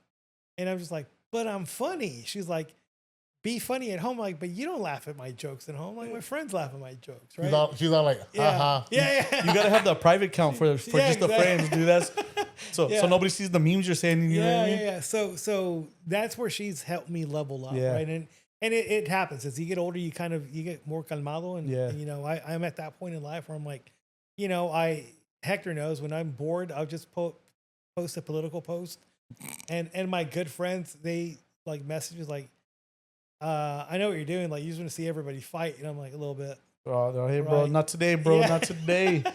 A little bit, but yeah. So you're right, leveling up because of what she did, and to your point of, it is a skill set. Right? No, it's a skill It's set. just we're when you're 18, 19 years old, and you're not afraid to introduce yourself to a former mayor, a former HUD, executive, and it's just like I have not shaken Henry's hand on my own. Yeah. Like somebody has introduced me to Henry, and I'm like, I don't know, dude. Can I do this? Because you're the king of San Antonio, right? So That's Literally. that's Literally. gonna open up so many doors for him, Yeah. dude. And you know what they say? Your network determines your net worth. that's dude. right. That's So, right. Yeah, he's already 10 leaps ahead of Yeah. most kids his age. And 100%. That's awesome, I'm waiting dude. for mine to catch up. Yeah.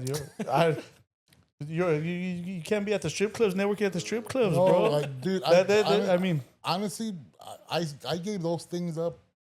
Shit, like I'd say a good 10 years. really? Yeah, I haven't been to 'cause one in years either. Well, one, they're expensive. It's a stupid waste of time, and no, nothing good will come out of that. And I'm lucky I have a good woman, and hopefully she'll be here soon. Yeah. But yeah, man, I'm excited about that, and thank you, Melanie.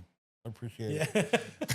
Yeah. keeping me tame. Yeah, keep it tame. But I mean, great job to both of you. Yeah. yeah, Thank that's you. awesome. And it's weird when you find that person, and it's true because females have that one thing where they'll peg you down real quick. Yeah. Oh yeah. Hey, tough guy, come here, Yeah. paint my toes. What? No. But no, okay. Yeah. But don't tell nobody. Yeah. I don't still got a don't rent do to that. protect. do I that, don't know what man. you're talking Well, about, yeah, bro. both of y'all. I think you're on Both your y'all own island over there, dude. Both y'all are full of shit. He's on his own island over here, That's- dude. That's cool. That was an Yeah. example. That's Bro, cool. That's just cool. Yeah. reach in your wallet, give me that man card now, Yeah. bro. You ain't getting it back. I would have never admitted that right We there, can, bro. y'all can edit that part out. No, it's staying in, Yeah. dude. Yeah, please do. Just staying I'm in. good. I like point. I like endearment. I'm gonna make a picture with your nails all painted and Oh, wait till you see the one that we're gonna drop. But no, dude. I mean, it's amazing, and I'm glad that we got to bring you on board. Plus, I also wanted James to meet you because I think you're a phenomenal guy, funny as hell. I think if we ever were to get a third person, you'd be the first person we That'd be contact. cool. That's no, I don't know where a this is compliment. going. Painting nails in a third person. Yeah. Dude. Like, come on, bro. Hey, it could be a phenomenal podcast. No, but dude, honestly, I didn't know much about you coming in other Yeah. than what Hector had said. But the fact that that's your hobby is helping people know that it's hats off to you, man. Yeah, well, it's That's- because I don't have any other hobbies now. So No, it's a Other good. than golf, but other than it- golf. well, I suck at golf, right? So my kid, the one at UTSA, he plays, and he's gotten better and better every year. That kid's So- gonna be a politician, Yeah, dude. maybe That kid's gonna right? Maybe. So last year we are playing a course, Mission to Lago, Mhm. and I just wasn't playing well, right? And usually I would keep up with him, and I just couldn't anymore. And by the 9th or 10th hole, he's like, "Hey, You want to stop? can you just drive me around?" And I was like, "What?"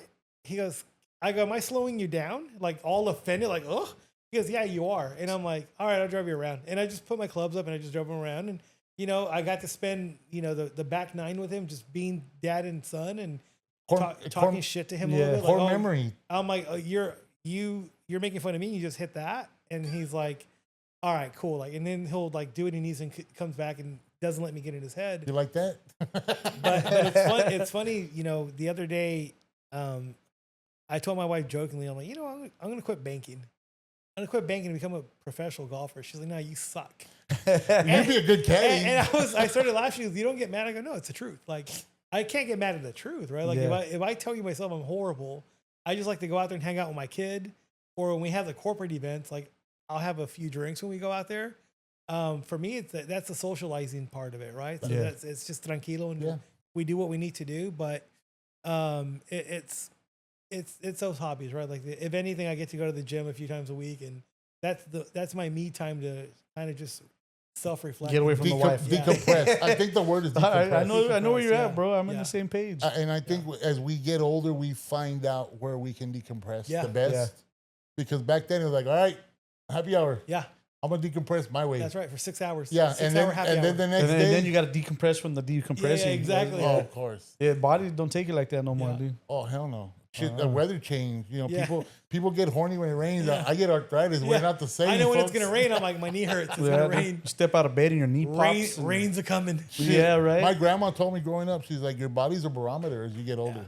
And you're going to realize taking naps is not a bad thing. Yeah. And now I tell them, like, dude, if I don't take a nap, I'm a grumpy bitch.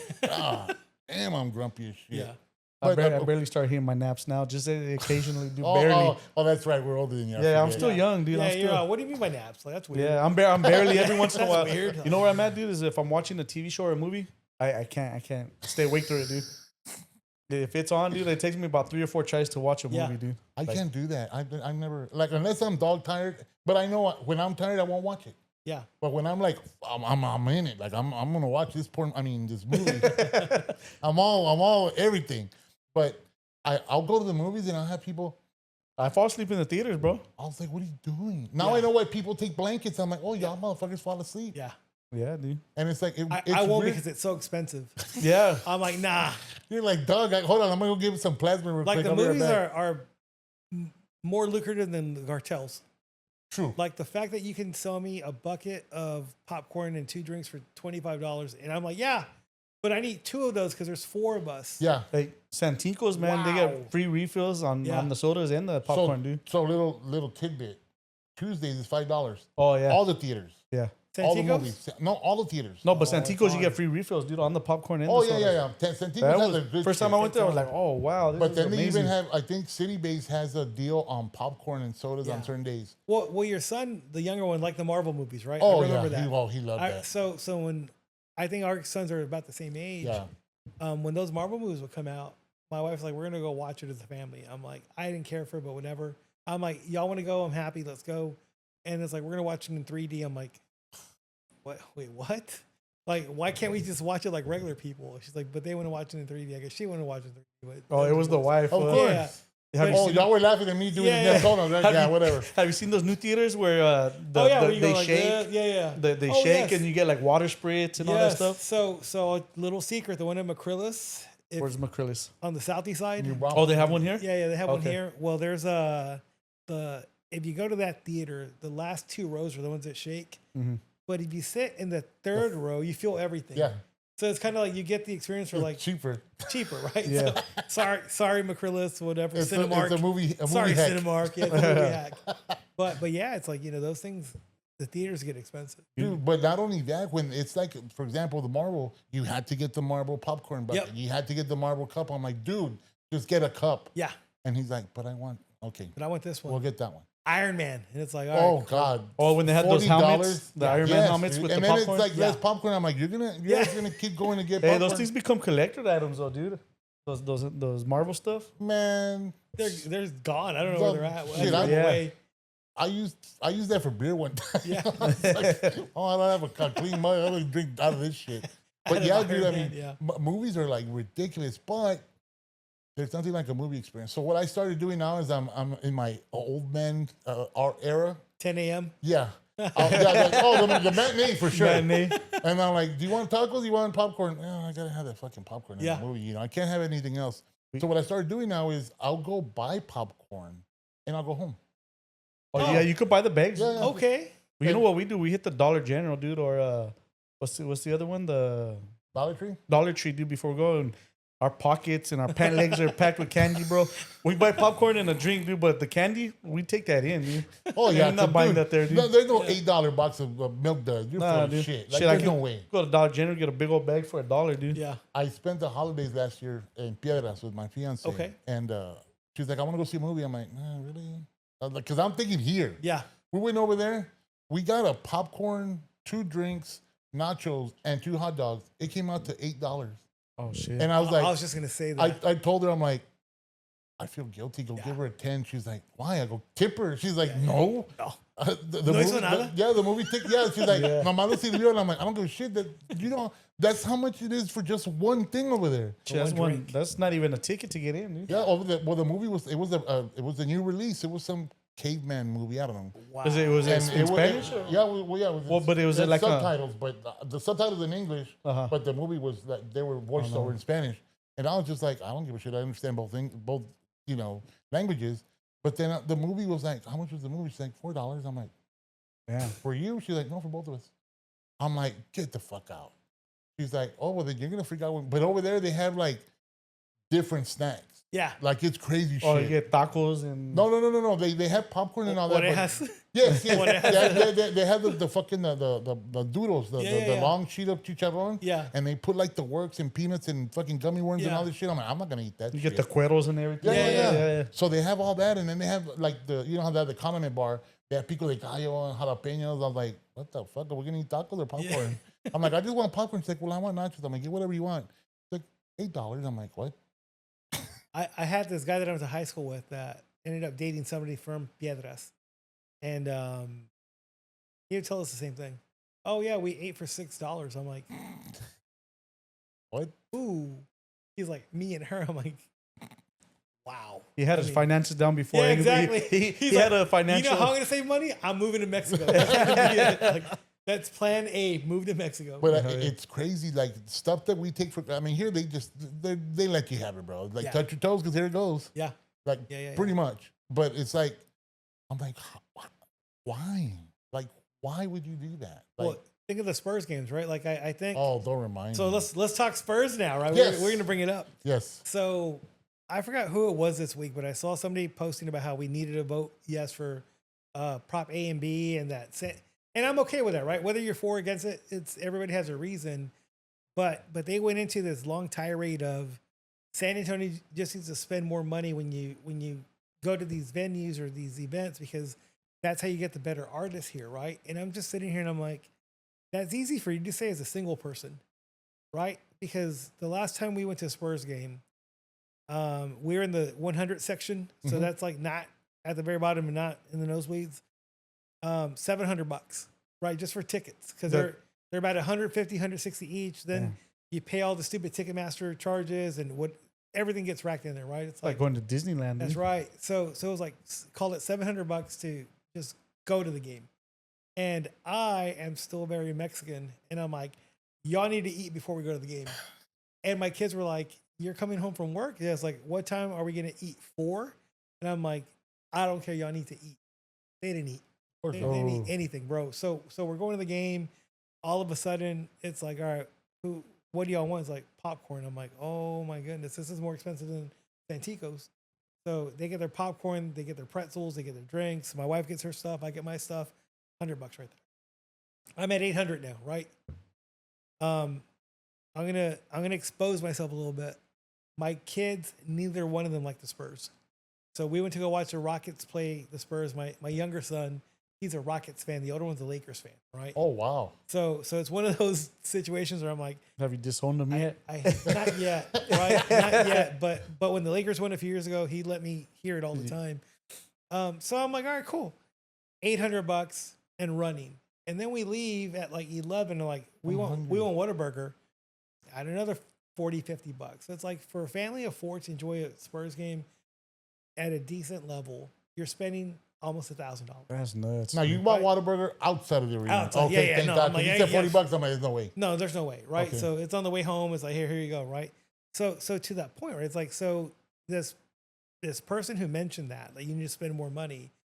All right, there's 41 home games. You expecting to spend 41,000 as a family of four to go watch the Spurs? Imagine how much more after buying season tickets. Yeah. Somebody was hitting me up for season tickets, right? And I was close to buying some, and then like we had to redo the air conditioner house. And I was like, oh, it saved me. Like I'm glad. Thank God. Yeah, thank God, because maybe the tickets are going to be cool, but then I know what's going to come. Every game you would have been expense, spending right? like spending more and more money, right? Yeah. And to the point of like, Project Marble, right? I'm undecided. I think for me, I think of LA, the crypto center, coolest thing ever. Oh, it's badass. Right. We went to LA last summer to visit friends and to go catch a Dodgers game. Went down there to Ali So Live and all we that. stayed at the JW there, right? Yeah. And I was just like, this is the best thing ever, right? What I didn't see were small businesses in LA Life. It was all national. No. National restaurants and all that, right? So Yeah. I think the same thing might happen here because of the rent cost that's going to happen. No, right? small business, small mom and pops can't afford that. They won't, happen. right? So when you think, I've been saying it on social media too. It's like I think the people who are going to benefit from Project Marble are definitely going to be there'll be the Spurs, the developers, and maybe a handful of like local businesses that have the ability to get into one of those spots, right? Is it amazing? It's going to be amazing. I don't care what anybody says. But the surrounding area, it'll go up in value too, like the houses and all that, right? Yeah. Some of them, and whether you call it gentrification or not, like some people won't be able to afford the property taxes, but I think when you have something that's like an LA Live, and then if they fix up the Alamo Dome, it's gonna be great. If you're a San Antonio, native, fucking amazing, right? Yeah. Because it's something that we've never had. I don't think I need a land bridge. I don't care about the land bridge, right? Like, are usually stray dogs going from one place to the other. Or stray homeless. Yeah, it's gonna shut down like the highway as they do these things. They're doing a land bridge right there downtown. I think that was part of Why are they Project doing a land bridge Marvel right there for? to connect it, so you can just walk over from one to the other. But a few years ago we're in Memphis, and Memphis has like where the Grizzlies play, right across from where their AAA baseball team plays, and I was like, dude, when you see it. You want it. It's badass. Right? And even like, I'm like, I don't know. I'm not sure because I know who's going to make the most money. Then I'm like, but I've seen it. So I want it. It's cool just to have in the city though. You know what I mean? Yeah. It's a whole experience. Yeah. And it brings nightlife. It brings a bunch of stuff all around the area. And so the Spurs are catching a lot of shit for like not developing the east side, right? Because the promise 20 years ago was that they were going to develop the east side to what I guess they're calling what Project Marvel is, right? I'm going to put my nerd hat on right now and be a banker, but everything around the AT&T centers, SWB Center, or the Frostbank Center, it's all industrial. yeah, There's a Coca-Cola plant. Yeah, right. So it's all zone industrial. So I think while the intention might have been there, if you would have bought those businesses out, where were they going to set up? Because there's only a specific number of industrially zoned properties. yeah, that makes sense. So they couldn't leave, right? And it's like, well, that's not the Spurs' fault that the city and the county didn't have enough zone properties with that much acreage. I think that's what held them up, right? And I'm one of these people that I can see both sides of the coin. Yeah. And again, prior to this election coming up, I was not sold on Marvel, but then again, I've been to LA Live, I've seen everything else, and the city needs that to get the injection of energy, right? Yeah. It's not going to be the people working the area, the hotels, they're not going to become rich, but they're going to be part of something special. Brings work. It brings jobs. Well, it'll be destination. Yeah, it'll be destination stuff, right? If it doesn't happen though, I think they're leaving. It's and the area leaving. The area starts getting depressed. They're pimping them out already. They're pimping them out to either Austin or Las Vegas. I think they're going to Vegas. I really think so too. I think so too. You think they're going to leave, or you think they're going to? If they get Project Marvel, they're going to stay, right? Staying, right? They're going to be here forever, right? Yeah. And it helps that Wemby just dropped a 40-piece. Like, he was cool. Opening night, and that they were 5-0 in preseason. I was like, I freaked out, and it's funny because people will say, well, the timing of it was horrible, or how convenient. The Spurs donated their practice facility, and they're going to invest $10 million into renovating, fixing it, so it'll be used for the east side where it's located, and that's great and all. They could have announced it sooner, but as much as people are upset that Spurs or the city itself kind of let the town down or the city down or the east side down as far as like expansion and building new businesses, a lot of those businesses won't make it. No. And the people that live there aren't going to go to those businesses. To support. Yeah. Yes. It's tough, right? It's just the economic makeup of that part of town, correct. Right? And it's like you've seen businesses open and shut down, and great mom and pop businesses that just couldn't make it, couldn't sustain.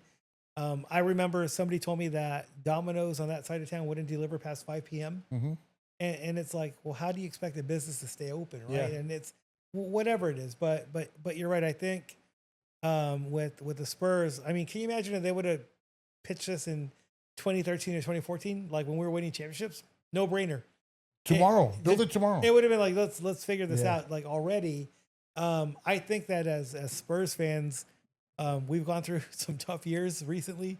After Kawhi left, after Duncan retired, after Manu retired, and Parker.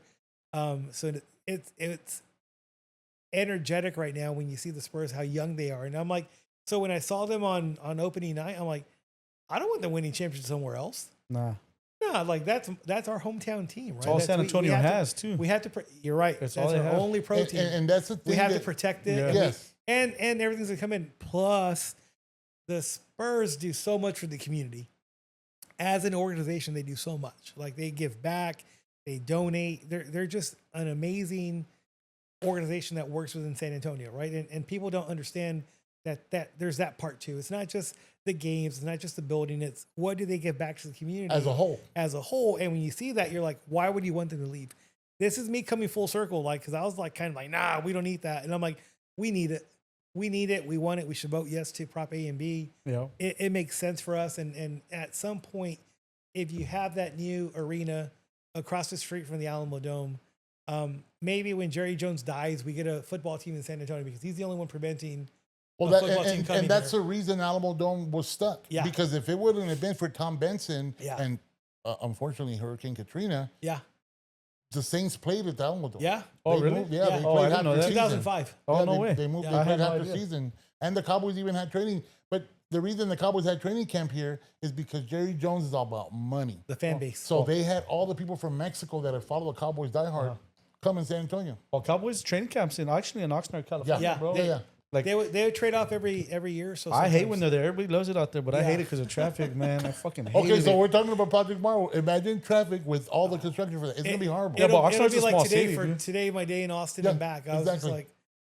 like, 5 hours of traffic. But yeah, you're right. Like with the Cowboys over there. But to Hector's point, people were Saints fans that year in San Antonio. Oh yeah, No way. because it was our team, bro. It's like the San Antonio games were- Saints. Yeah, they were actually doing very well with attendance. It wasn't like the league that whatever the Rock had last year or whatever. Like The arena, You know, whatever. the the- arena, whatever it XFL. Oh, was that here in San Antonio too? Yeah. The Rocks League? yeah, Oh, shit. XFL or whatever. But it was the NFL playing in San Antonio, and people were excited that it was here. The city's up and coming, man. It's Yeah. just only it's to the Yeah. moon from here, dude. Well, But because if, we're the 7th largest city. Yeah. Like we need more things. but if they right? lose the Spurs, Yeah. the city will take a downturn. I can think see I it. think if the Spurs leave, the baseball stadium, is Missions? it's gonna go down also. Yeah. Everything's gonna get tanked. yeah, It'll hurt the city more than it'll hurt to bring Project Marvel. Yeah. in.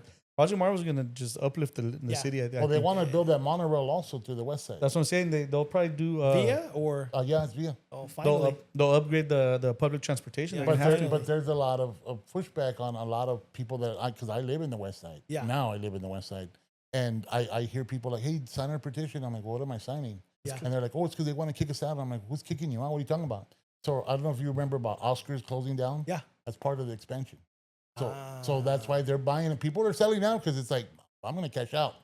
And I don't blame them, not one bit. That was smart. Yeah. But you're going to have your resistance because there's proud West Siders. And I saw this one sign and I loved it, man. And I got behind it, like seeing it. It said, Mi barrio no se vende. Yeah.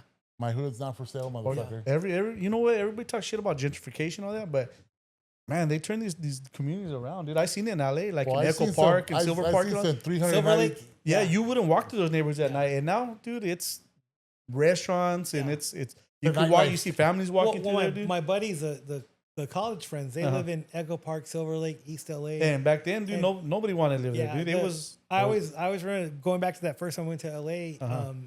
We stayed at my buddy's house that lived in Echo Park, Mhm. and I had never been to LA. We went bar hopping. My best friend, he gets drunk and he gets lost, Uh-huh. so I just keep bar hopping by myself. and his roommate who owned the house, he was like, "Rob, what are you doing?" I'm like, "I'm just hanging out with people." He goes, "Where's Roll?" And I'm like, He left. And he goes, "How long ago?" "Oh, a few hours." He goes, "Oh, I heard stories about you." He goes, "How are you gonna get home?" I was like, "I'd figure it out. Like, I think I have a good sense of direction. I just have to find your like BMW." I would walk up and down a few streets. Uh-huh. He goes, "Wow, you would walk around this neighborhood like that?" I go, "Why not?" And he goes, "It's dangerous." What year was that? 2002. Oh no! If you in the right 90s, right around the time that like they had just made Training Day or whatever. So Oh, okay. that was Echo Park's like no, it was already calm then. Dude. yeah. Oh, it was Before that- worse. Oh, dude, in the 90s, you wouldn't walk through that. Yeah. You wouldn't walk in that. All you area, heard dude. was Yeah. whistles. Yeah, dude, it was like those whole areas.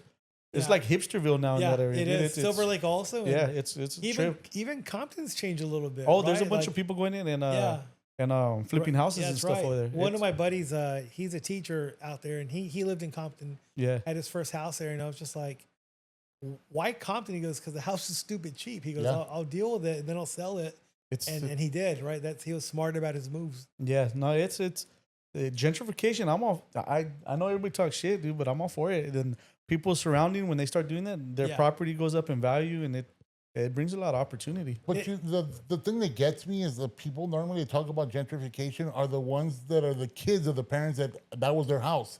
And they don't want to, I don't want to live there. Like, I'll just sell it. Yeah. But then they're like, they're getting rid of our history. Yeah. You sold it. Like, what are you talking about? We had somebody that once called my wife, me and my wife, brown gentrifiers. Wow. Because we look for a house like that when it makes the most sense. And I was just like, okay. Right? I mean, if that's what it is, that's what it is. It's just a poor mentality, dude. Yeah. Poor negative mentality, dude. Yeah. And I think, there could be a solution to it. I mean, I think for people who've been in their house 40 years, if you just freeze their property tax like 10 years ago, where they could still afford it. But they're also getting, they don't want the downturn, but they're also getting the equity in their property. So, absolutely. I mean, it's, you know, it's a give and take, right? It's the lesser of two evils. Yeah, but then when they sell it at the higher price, those are the people that will pay the new property tax, right? That's where you get the money back to the community. Yeah. Right? So I think, yes, to your point that gentrification does help. I'd probably just call it upward mobility instead of gentrification. I mean, why would you want it to stay stagnant? Think about this neighborhood. Your kids going to Jefferson High School. All this area that has, historic homes, they're the ones paying into San Antonio ISD, their property tax, right? Yeah. So the higher the house, the higher the tax, or the higher the value of the house. So it helps SAISD, right? Yeah. So that's where it's like, that makes the most sense. For me, like in the business world, I'm like, well, tax abatements for big companies that they don't pay, and they're like billion-dollar companies, and you're like, how are you helping the school district, right? How on earth are you going to help a school district? You're set up and don't pay taxes. But they do also bring the jobs for the kids to go. You know what I mean? But most of those companies. So like let's look at like Toyota and all that. Yeah. Going back to how we grew up, people from the South Side and West Side that work at Toyota and have made a wonderful living off of it. They stopped living over there. They moved to the north. Oh yeah, side. of course. So it's not even like the money's staying over there. They're like, hey, we're out. Like, see y'all later. But they were able to move up out of the area. Absolutely. There was upward mobility for them, Yeah, for them it's great, but those houses, those school districts weren't the direct benefactor of the success, right? And I think now you got those people moving back to those areas and revamping them. So it's going full circle. I'm still looking for a house on the south side, right? Yeah, that's exactly. You left the south side, and now you're like, okay, there's opportunity here, and I could give back. So you're going full circle. I'm still trying to convince my sister to sell me the house that we grew up in, and my mom's still around. So my mom's like, "That's your sister's house," and I'm just like, "I'll give you 100 today. 100, I'll go get it." Oh, no way! And she's just like, "Nah." I'm gonna hold out. Oh, she's just paying you back for when you were being a little asshole when you guys were kids, dude. For her, it's sentimental. Yeah, and that's dad's house. Yeah, right. And I'm just like, I will rent it out so quickly. She goes, I don't want anybody here. And I'm like, does she live in it? No. Oh, she lives in Alamo Ranch, bro. Like, no way. Does any of the family live in it? Oh, no way. So it's just vacant. Vacant. Like my mom will go check it out every now and then. And if she ever gets tired of my sister, she's like, drop me off at my house for like a weekend. So she's making it into a family museum. I guess, bro. It's a Mexican Graceland. It's funny because like they did rent it out at one point to somebody, and we had to evict them. And there was one night that I went, so I evicted, and then I walked in the house, and I was just like, I was almost in tears about how bad it looked. And I told my mom, don't come to the house until Saturday. I got to take care of things. So there's roaches on the walls, everything, right? So for 4 days, I'm bombing it.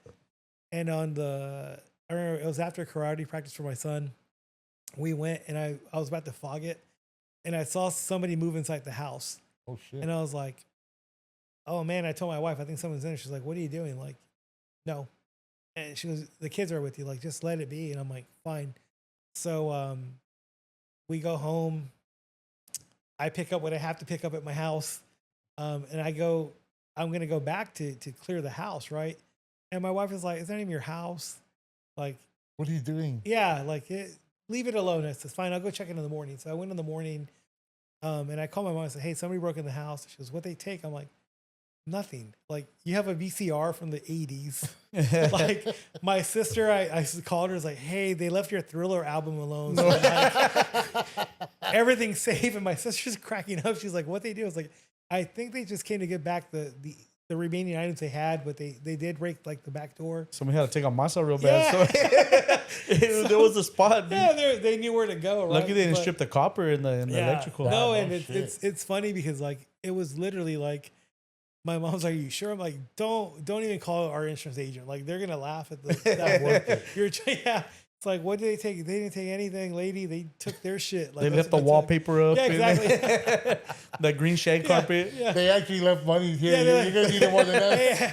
Fix the floor, like Yeah. So That's crazy. But I mean, and then I see some of the stuff like where I work at, right downtown by the historic stockyards. We went to lunch one day and we turned down a neighborhood because it was a detour. And right behind it. yes, Yeah. $390,000 home, Yeah. and it was like the actual driveway was less than Yeah. this space. Yeah. And then they built up, which That's is right. good. Where else are you gonna go? Yeah. But we're like, 390,000 for that. Yeah. And then around it, it's horrible. All shotgun houses. Right Yeah. by. It's the first street Yes. after the stockyard. Yes, it yeah. looks like shanties. Yeah, You're that's like, right. You know who that is? That's honestly, I'm gonna take the blame. Those are California Yep. people moving in, and they think California prices, and they're building California style with Yeah. no yard and just That's right. up. That's California right there. Yeah. You got the people coming in and You're trying to. absolutely right. They're No, it probably is. investors. You could tell by the way it's built, how it looks, and there's no yard. Yeah. You And I had some friends that came from Cali back in the mid 2000s, and also a great story, right? Because it's like, yes, they sold out to people that they wanted to sell it in LA, but they would come to San Antonio with 500,000. Buy from the 3 sale of houses. the house. That's it. They'd buy one to live in. They'd buy two to invest in. And these are people who are like blue collar working class that never could have imagined that in California. Oh no. And here they've made a better living. And they're like, well, that's it. Like, that's what I wanted to do. This is how we get things done. And, but yes, I don't like those 3-story skinny houses. No, It's that's just- Yeah. and that's like a newer style that they started building in California because everything's cramped and Yeah. everybody's on top of each other. yeah. It's like my brother-in-law right now is buying a house, and it's a nice house, but it's $900,000. Yeah. And that same house here is $280,000, My $300,000. buddy was looking at houses in Pasadena. Yeah, And he would just like, he'd send me stuff like, what do you think about this one? And I'm like, fuck, dude, everything's overpriced. He goes, what are you talking about? And I was like, why would you pay that much for a house? He's like, that's the cheapest one. no, I Like 700,000, 2-bedroom, 1 bath. Oh, I told hell. Hector, you know these rundown houses on the west side Yeah, in California, those are $700,000 houses that's right. as is. You know As what I mean? is. Yeah, Fuck you outta got to here. fix them up. Yeah, and that's gunshots all night and Well, that's fucking where I live. crackheads. Yeah, That's where I live. So your house in California where you live, dude, that complex, that's $1 million complex, Yeah. dude. Wow. As is, bro. Well, sometimes you don't know how rich you really are. Yeah. Yeah. Your point. That's just the way I got to look at it. That's you know how I see San Antonio, dude, is still tons of opportunity here. It's like wide open for to move up in life, you know what I Yeah. mean? It's still open, dude. I know a lot of you guys think everything's expensive here still, but when you come from other places, like, man, we see it like a like gold on the floor ready to get picked like up. the 1980s. Yeah, You're like, we're buying it 1980s you're like, prices. what are these guys doing It's out like a here? tombstone. You guys are in Disneyland and you don't know you're in Disneyland. Yeah. Like- And a lot of it too is to your point, right? It's like we see it for what we have. Yeah. And even now I'm like, I'm still waiting for the prices to drop in homes next No. year. I'm holding out. I'm like, I'm not buying a house this year.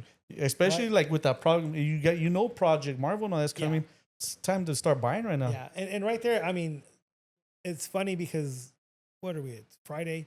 Wednesday afternoon, I was like, I'm gonna buy land. I'm gonna buy land right by Project Marvel. And if I can find a lot for $15,000, I'll go buy it in this week. Good luck. $60,000 Yeah. lots. They know Project Marvel. Oh, hell Like, yeah. dumb. I But was even like, right now, that's still cheap it because is- once it hits, yeah, once it hits, it'll be Yeah. twice Triple. the price, right? Yeah. I have a good client that he was back in the early 2000s, mid 2000s. He was just buying up lots on the east side, right? 5,000 at a time. And everybody's probably looking at him like, you're Five ret- they're like, what the "You're hell are you doing? You're and he- stupid. And he was from LA, Yeah. right? He was just buying. He was like, I have my business, but this is going to be it. He Yep. just held them. It's like a stock. He started selling them, and I'm like, what was like the biggest spread that you ever got on one? He's like 90. I go, so you bought it? He goes, I bought it for 15. I sold it for 105. Yep. And I was like, oh my goodness, like that's just intelligent, right? Like you just made the right move at the time. I think it's because, coming from where we came from, Yeah. we know where you guys are going. yeah, You guys ain't nowhere See, near James, there like yet. you need to be telling people this too, because I think that would motivate people No, to I tell you, buy but real estate. you here. guys have no idea where you guys are sitting on Yeah. here. It's a gold mine, just like Yeah. sitting in your laps, and nobody's taking advantage. You're Yeah. just complaining. You know what I mean? That- Like, that- and- Tune in next week. Yeah, that and like investors, right? Like Yeah. they're the smart. I mean, they're the ones with the means for it. And you know, you brought up upward mobility. We talked about it a few times.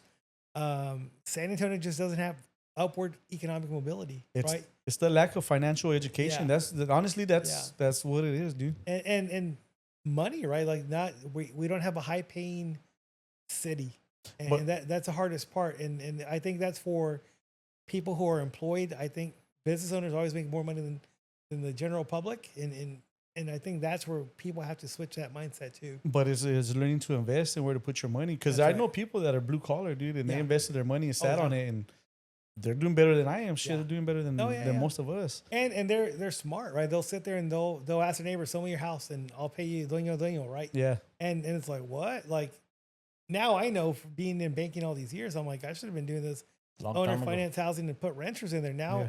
Now nobody wants to trust me because I'm the bankers are like, he's going to screw me out of something, right? Well- Before I could have been like the neighborhood kid, like, just help me out. Could have been the kingpin Yeah, over exactly. there. You know what?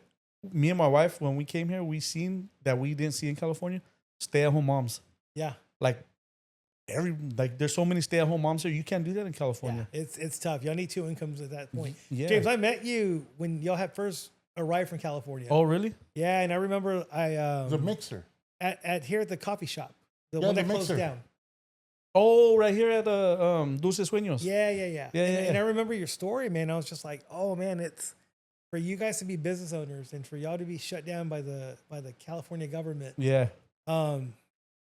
And to have to reinvent yourself in San Antonio, Yeah, we came over and started completely over. that's huge. And y'all have success now. So like, you know, props on y'all's success. Appreciate it. And what y'all are doing here as a community, because what y'all are doing here with the business itself is pretty incredible, right? It's like, Appreciate you that, have the man. lashes place. I believe you're a contractor, right? So Yeah, you're yeah. working- I'm you're- just starting up again, yeah, handyman services. You're doing and- that, yeah. so it helps. But it also helps that y'all look like the community, Yeah. right? To me, that's always been the biggest thing. It's like, hey, if you see successful people that look like you, kids will start believing that they can do it too. Yeah, right? that's like we felt like, honestly, because we didn't come from that, so we felt like Right. fish out of water. Yeah. Where we don't look like your typical business owners and Right. that type. So but you got to get over that hump and just Yeah. go for it. You know what I mean? And once you start meeting, like, networking and meeting Right. successful people, your whole mind shifts. The Yeah. whole, like, your view on life, everything changes. That's right. So the most important thing is the awareness and all Yeah. those good things. And one day you'll own a building like this, God willing, you know what I right? mean? Hopefully, and that's the important thing that y'all are working towards too. Yeah. How many kids do y'all have? we got 5. Yeah, I Yeah, mean all boys. the legacies for them. Yeah, that's exactly Right. what we're doing. Like, our kids are in the next room right now. Yeah. dude. They're always with us. Like, Yeah. no matter what, they're always with us. But that's what I teach my kids too. Like, I wish I could get this across to more people. Like, they talk shit, like how you said, like, oh, they're from the north side or they're from this and that. Yeah, But if you hate that so much, you can never have it because it's gonna run from you. right. Like, that should be something you aspire to instead of talking down on it. You know what I Yeah. mean? And I think people got to get their heads around that a little. It is, and I think they don't fathom it because they haven't seen it. Yeah. And a lot of times, I'll also say it's also people from that side of town that look down on the impoverished areas that make it hard, right? And I think for me personally, I've seen it in the past 15, 20 years where it's like, hey, if you're cool with people and you're just nice, Yeah. y'all can connect. Yeah. And the funny story for me is like my kid, the one that was in high school, because the one that just graduated, he was like, do you know that like my friends think we're the rich family? I go, no, we're not, right? And Yeah. he's like, no, like I understand some things now, right? Yeah. And more so like when he was doing his scholarship stuff, and he's like, I could only get the scholarship if we make I go throw that away, dude. Like you're gonna waste your time. He goes, why? I go, we priced out. Yeah. And he's like, what? I go, just leave it alone. We priced out, right? But to your point, like his friends come to our house and they ask questions. Like, Yeah. how do you do this? How do you do that? And I'm like, that's what I've always wanted to do. It's like you bring them with you, right? Even Yeah. if it's just in thought. Well, it's it, to figure it out. but they're taking the first step in asking questions and trying to figure that. I don't think the people on in the higher class necessarily look down on the people. Yeah. It's just that those people are not receptive to any information. They don't like if you try talking to them like that. I hear you. Like, oh, they think they're better. Or they're take it as bragging. You know what I mean? And I think is it the I'm not like there's a poor mindset, and I grew up in that. I know exactly what it is. And you hate on what you don't have or you don't know. Yeah. But there's a culture of poverty that nobody talks about. Yeah, right? but the mindset you're talking about. Yeah, and you have to be willing to step outside your box and learn something. Those people like I can't teach you financing. Yeah. But you know what? I can ask you about financing because I'm not there. So every time you get the next level, there's something to learn. You know what I mean? And I think when you have people who want to be consummate learners, that they always want to learn something. Yeah. That's been me in my career, right? Every time I reach a level, I'm like, who's above me? What can they teach me? Yeah. Even now, right? I'll go to the guys who are older than me. It's like, what about this? Mm-hmm. And they're like, well, what about it? It's like, I'm struggling with this right now. Yeah. Like, how would you work through it? And like, oh, I do this, this, and this. And I'm like, well, cool. You're giving me knowledge that you have 20 years on me. Exactly. I'm picking up 20 years of knowledge today, right? Yeah. So that's what we're doing. And then also to your point of the people who are rich, more affluent, they'll share the information if you have the right approach with them. Yeah, but you're not gonna learn how to be wealthy from a poor person. No, yeah. Like yeah, you're not. It's not gonna happen. Yeah. You're not gonna learn how to play basketball from a baseball player. Right. So, I have a few of my contractor clients, and Mm-hmm. their stories are incredible. That they've done well in their business and with their families. And I was like, how'd you get started? That was always my question to every visitor. How'd you get started? And most of them work for somebody else. But it was usually the owners of their companies were like, hey, I see something in you. You have to go on your own. Yeah. And he's like, no, I don't want to. He's like, you're scared. I'm going to help you along the way, but you have to have your own business. Yep. And then they would help them out for the first year. Like they throw some jobs at them. Yeah. They make sure that they were like, hey, this is what you have to do with your business, your finances. And then they pay it back, right? Because then they get to bring somebody up. that's right. And then on top of that, like then these guys were like government contractors now. Uh-huh. So they're they're minorities. Now they got their foot now, in the door. Now they're the ones getting the jobs. And Yeah. they're like, hey, I'm going to sub it out to you. And they're like, thank you. Yeah. Right. And it just kind of played full circle for all of them. And I think that's where you're right, James, where if people are just more open to learning, Yeah. I think there'd be people more willing to teach. No, dude, people love teaching. It doesn't matter what it is. People love teaching. Yeah. But if you're not willing to learn, why are you going to spend your time teaching somebody if they're not willing to take that step? You know what I mean? It's just the way it is, dude. It's a way of life. I just think also like a lot of it has to do with our culture because I know as I've gotten older and I've experienced a lot of different, I lived all over Texas. I've experienced that growing up, I thought everybody ate the same thing. Yeah. I thought everybody made the same amount of money. I was just that close-minded. And, you know, my grandmother had a business, then she passed it to my parents, and my dad had the business and the bar. And everything was like, well, that's going to happen. Like, I wanted to continue. Yeah. And then, but I never asked. I was just like, well, I'm just going to get older and I'm going to they're going to give it to me. Yeah. Yeah. And then, but I didn't do anything to further better that because I was like, I'm going to go to college. I'm going to be the first one. I'm going to do this. Yeah. And, you know, life has a weird way of slapping you around and telling you the hard truth. But I think that we as people need to experience different cultures, different mindsets. And that kind of like, it's hard because, you know, with us, our culture, unfortunately, we build walls. Yeah. Well, they're not going to like you. Well, it's in your head. You're building these walls in your head. Exactly. Dude. Yeah. You know, and I think that we need more people like you where, you know, you give prime examples and, you know, not only to your kids and with your kids at the foundation and with work, but in general. Right. You know, and I think that speaks volumes about you and I respect you so much. And Yep. I'm glad that you were able to come on here. Yeah. And I know there's a lot more that we could talk Beating about. like crazy, buddy. Yes. Like, I was like, you had the best. I was like, I have to be there by 4:30. It was worth it, though. We would have expensed. We would This have was a great expensed. conversation, Yeah. dude. We would have expensed your ticket. Yeah. I got a podcast to go to. I gotta go. No, I was like, I have to make it on time. I have to make it on time. Hey, San Antonio don't pull you over for speeding, dude. Yeah. I haven't seen anybody pulled over for speeding. Yeah. Everybody speeds, dude. Get out of here. Bro, maybe in Balcon Heights or Kirby and all these places. yeah. Oh, yeah, But San well, Antonio yeah, does You not just pull said you the over. hot spots. It's a hot San Antonio does not pull you over for speeding. Dude. Yeah. I seen Man. the cops doing 90 and I seen somebody passing them probably doing like 120. Yeah. Oh, The that's cops true. didn't care, They're dude. like, That's probably Rob. That's paperwork. We're not going to Yeah. do that. Yeah. So, where can people or our listeners find out more about the CECLEF? Yeah, CECLEF and the Thanksgiving of the Barrio. Yeah. I think I sent you the link on your text. If you can share that link. Oh, it'll be on the that'd be great, description. Right? And that'll be for the donation part of it. Follow CECLEF on Facebook. I think it's called SA Chavez Fund on Instagram. I still figuring out what those things are.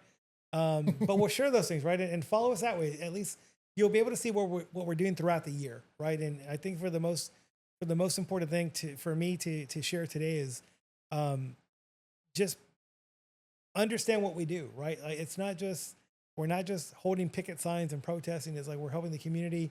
We know that there's a need for picket signs and protests when those things come up. Correct. For the social issues. But yes, for CECLEF, that's where you're gonna follow us. And if your followers can donate, great. If they can't, support by giving us a like, by sharing our information, by showing up to the march, by helping with the scholarship gala next year. We will take as much support from the community that we can receive. And they could volunteer through there also. Absolutely. And right now, so the Thanksgiving of the Barrio, I believe we have our set volunteers already because it's so close. Yeah. But definitely for the march, helping out with that as well. What time frame is that? The march is going to happen March of 2026. Okay. We start planning January, right? And we'll put out stuff. And sometimes what I want to bring back are community meetings. I think we as an organization did very well with getting the information out online. I'm still old school, right? So the people who mentored me in CECLEF, they like doing the community meetings on a Saturday. So you have like Raza Unida there. You'd have Fuerza Unida. You'd have LULAC. Those people that were just pillars in the South Side and West Side in our community. They still want to go and say, "Hey, we're here to support you guys." That's one of my goals is to bring that back, right? Nice. You know, the most important thing if is you do that, and count us 100%, just so y'all can be a part we'll of it. show up with tacos. However, we'll do what we need to. So we'll be part of that, man. I mean, and that's a great foundation, and you want to build the future up. Yeah, absolutely. And what about the scholarship for the kids that are interested in sign up for the scholarship? CECLEF.org or CECLEF on Facebook. Okay. And the kids have to figure out what it is on Instagram. Yeah, nobody's gonna hold your hands through that. It's like I don't know what Facebook is, right? They don't know. It's just Instagram or TikTok for them. Facebook is for old people. But we're about to launch the link in the next few weeks, so they can start applying for their 2026 scholarship. Oh, that's perfect. Perfect timing. Perfect timing. Forward it to us, and we'll share it on our channel. Yeah. Anything you got going, just tag us on social media, and we'll repost it, reshare it. And next time, maybe I'll have Kelly come out here. She's the one that's in charge of our social media. Most definitely. Awesome person that she just does it. She's a Cali girl too. Okay, awesome. So you'll get along with her. Y'all can both just dog on I'll take both the auto friends. Yeah. We'll dog on you guys on the tacos and stuff together. Dude. Yeah, she'll let us know too. So game on. But yeah, and just thankful that y'all had me on here today, and great experience, man. It's cool. Like I said, I've known Hector for years. I met you just very briefly, but I remember your story, and this is a whole different environment where we just get to chop it up a little bit. Yeah, it was a good conversation. Be ourselves and have a great conversation. I think you had a lot of good knowledge for the people, and man, it's right there, man. Everything's there for you at your fingertips. You just gotta go for it. Yeah, absolutely. It's right there. Nobody's gonna hold your hand through it. So everybody will teach you, but nobody's gonna hold you. Very true. Not right now, bro. The cameras are on. Cut out. But with that being said, man, thank you so much. I appreciate you. I don't know what else to add other than y'all have a great weekend and go Cowboys. Oh God. Go Spurs. All right, go. We're Go Spurs. Go. Go Spurs. Go. This is done. Go Spurs. Go. Y'all have a good night. Peace.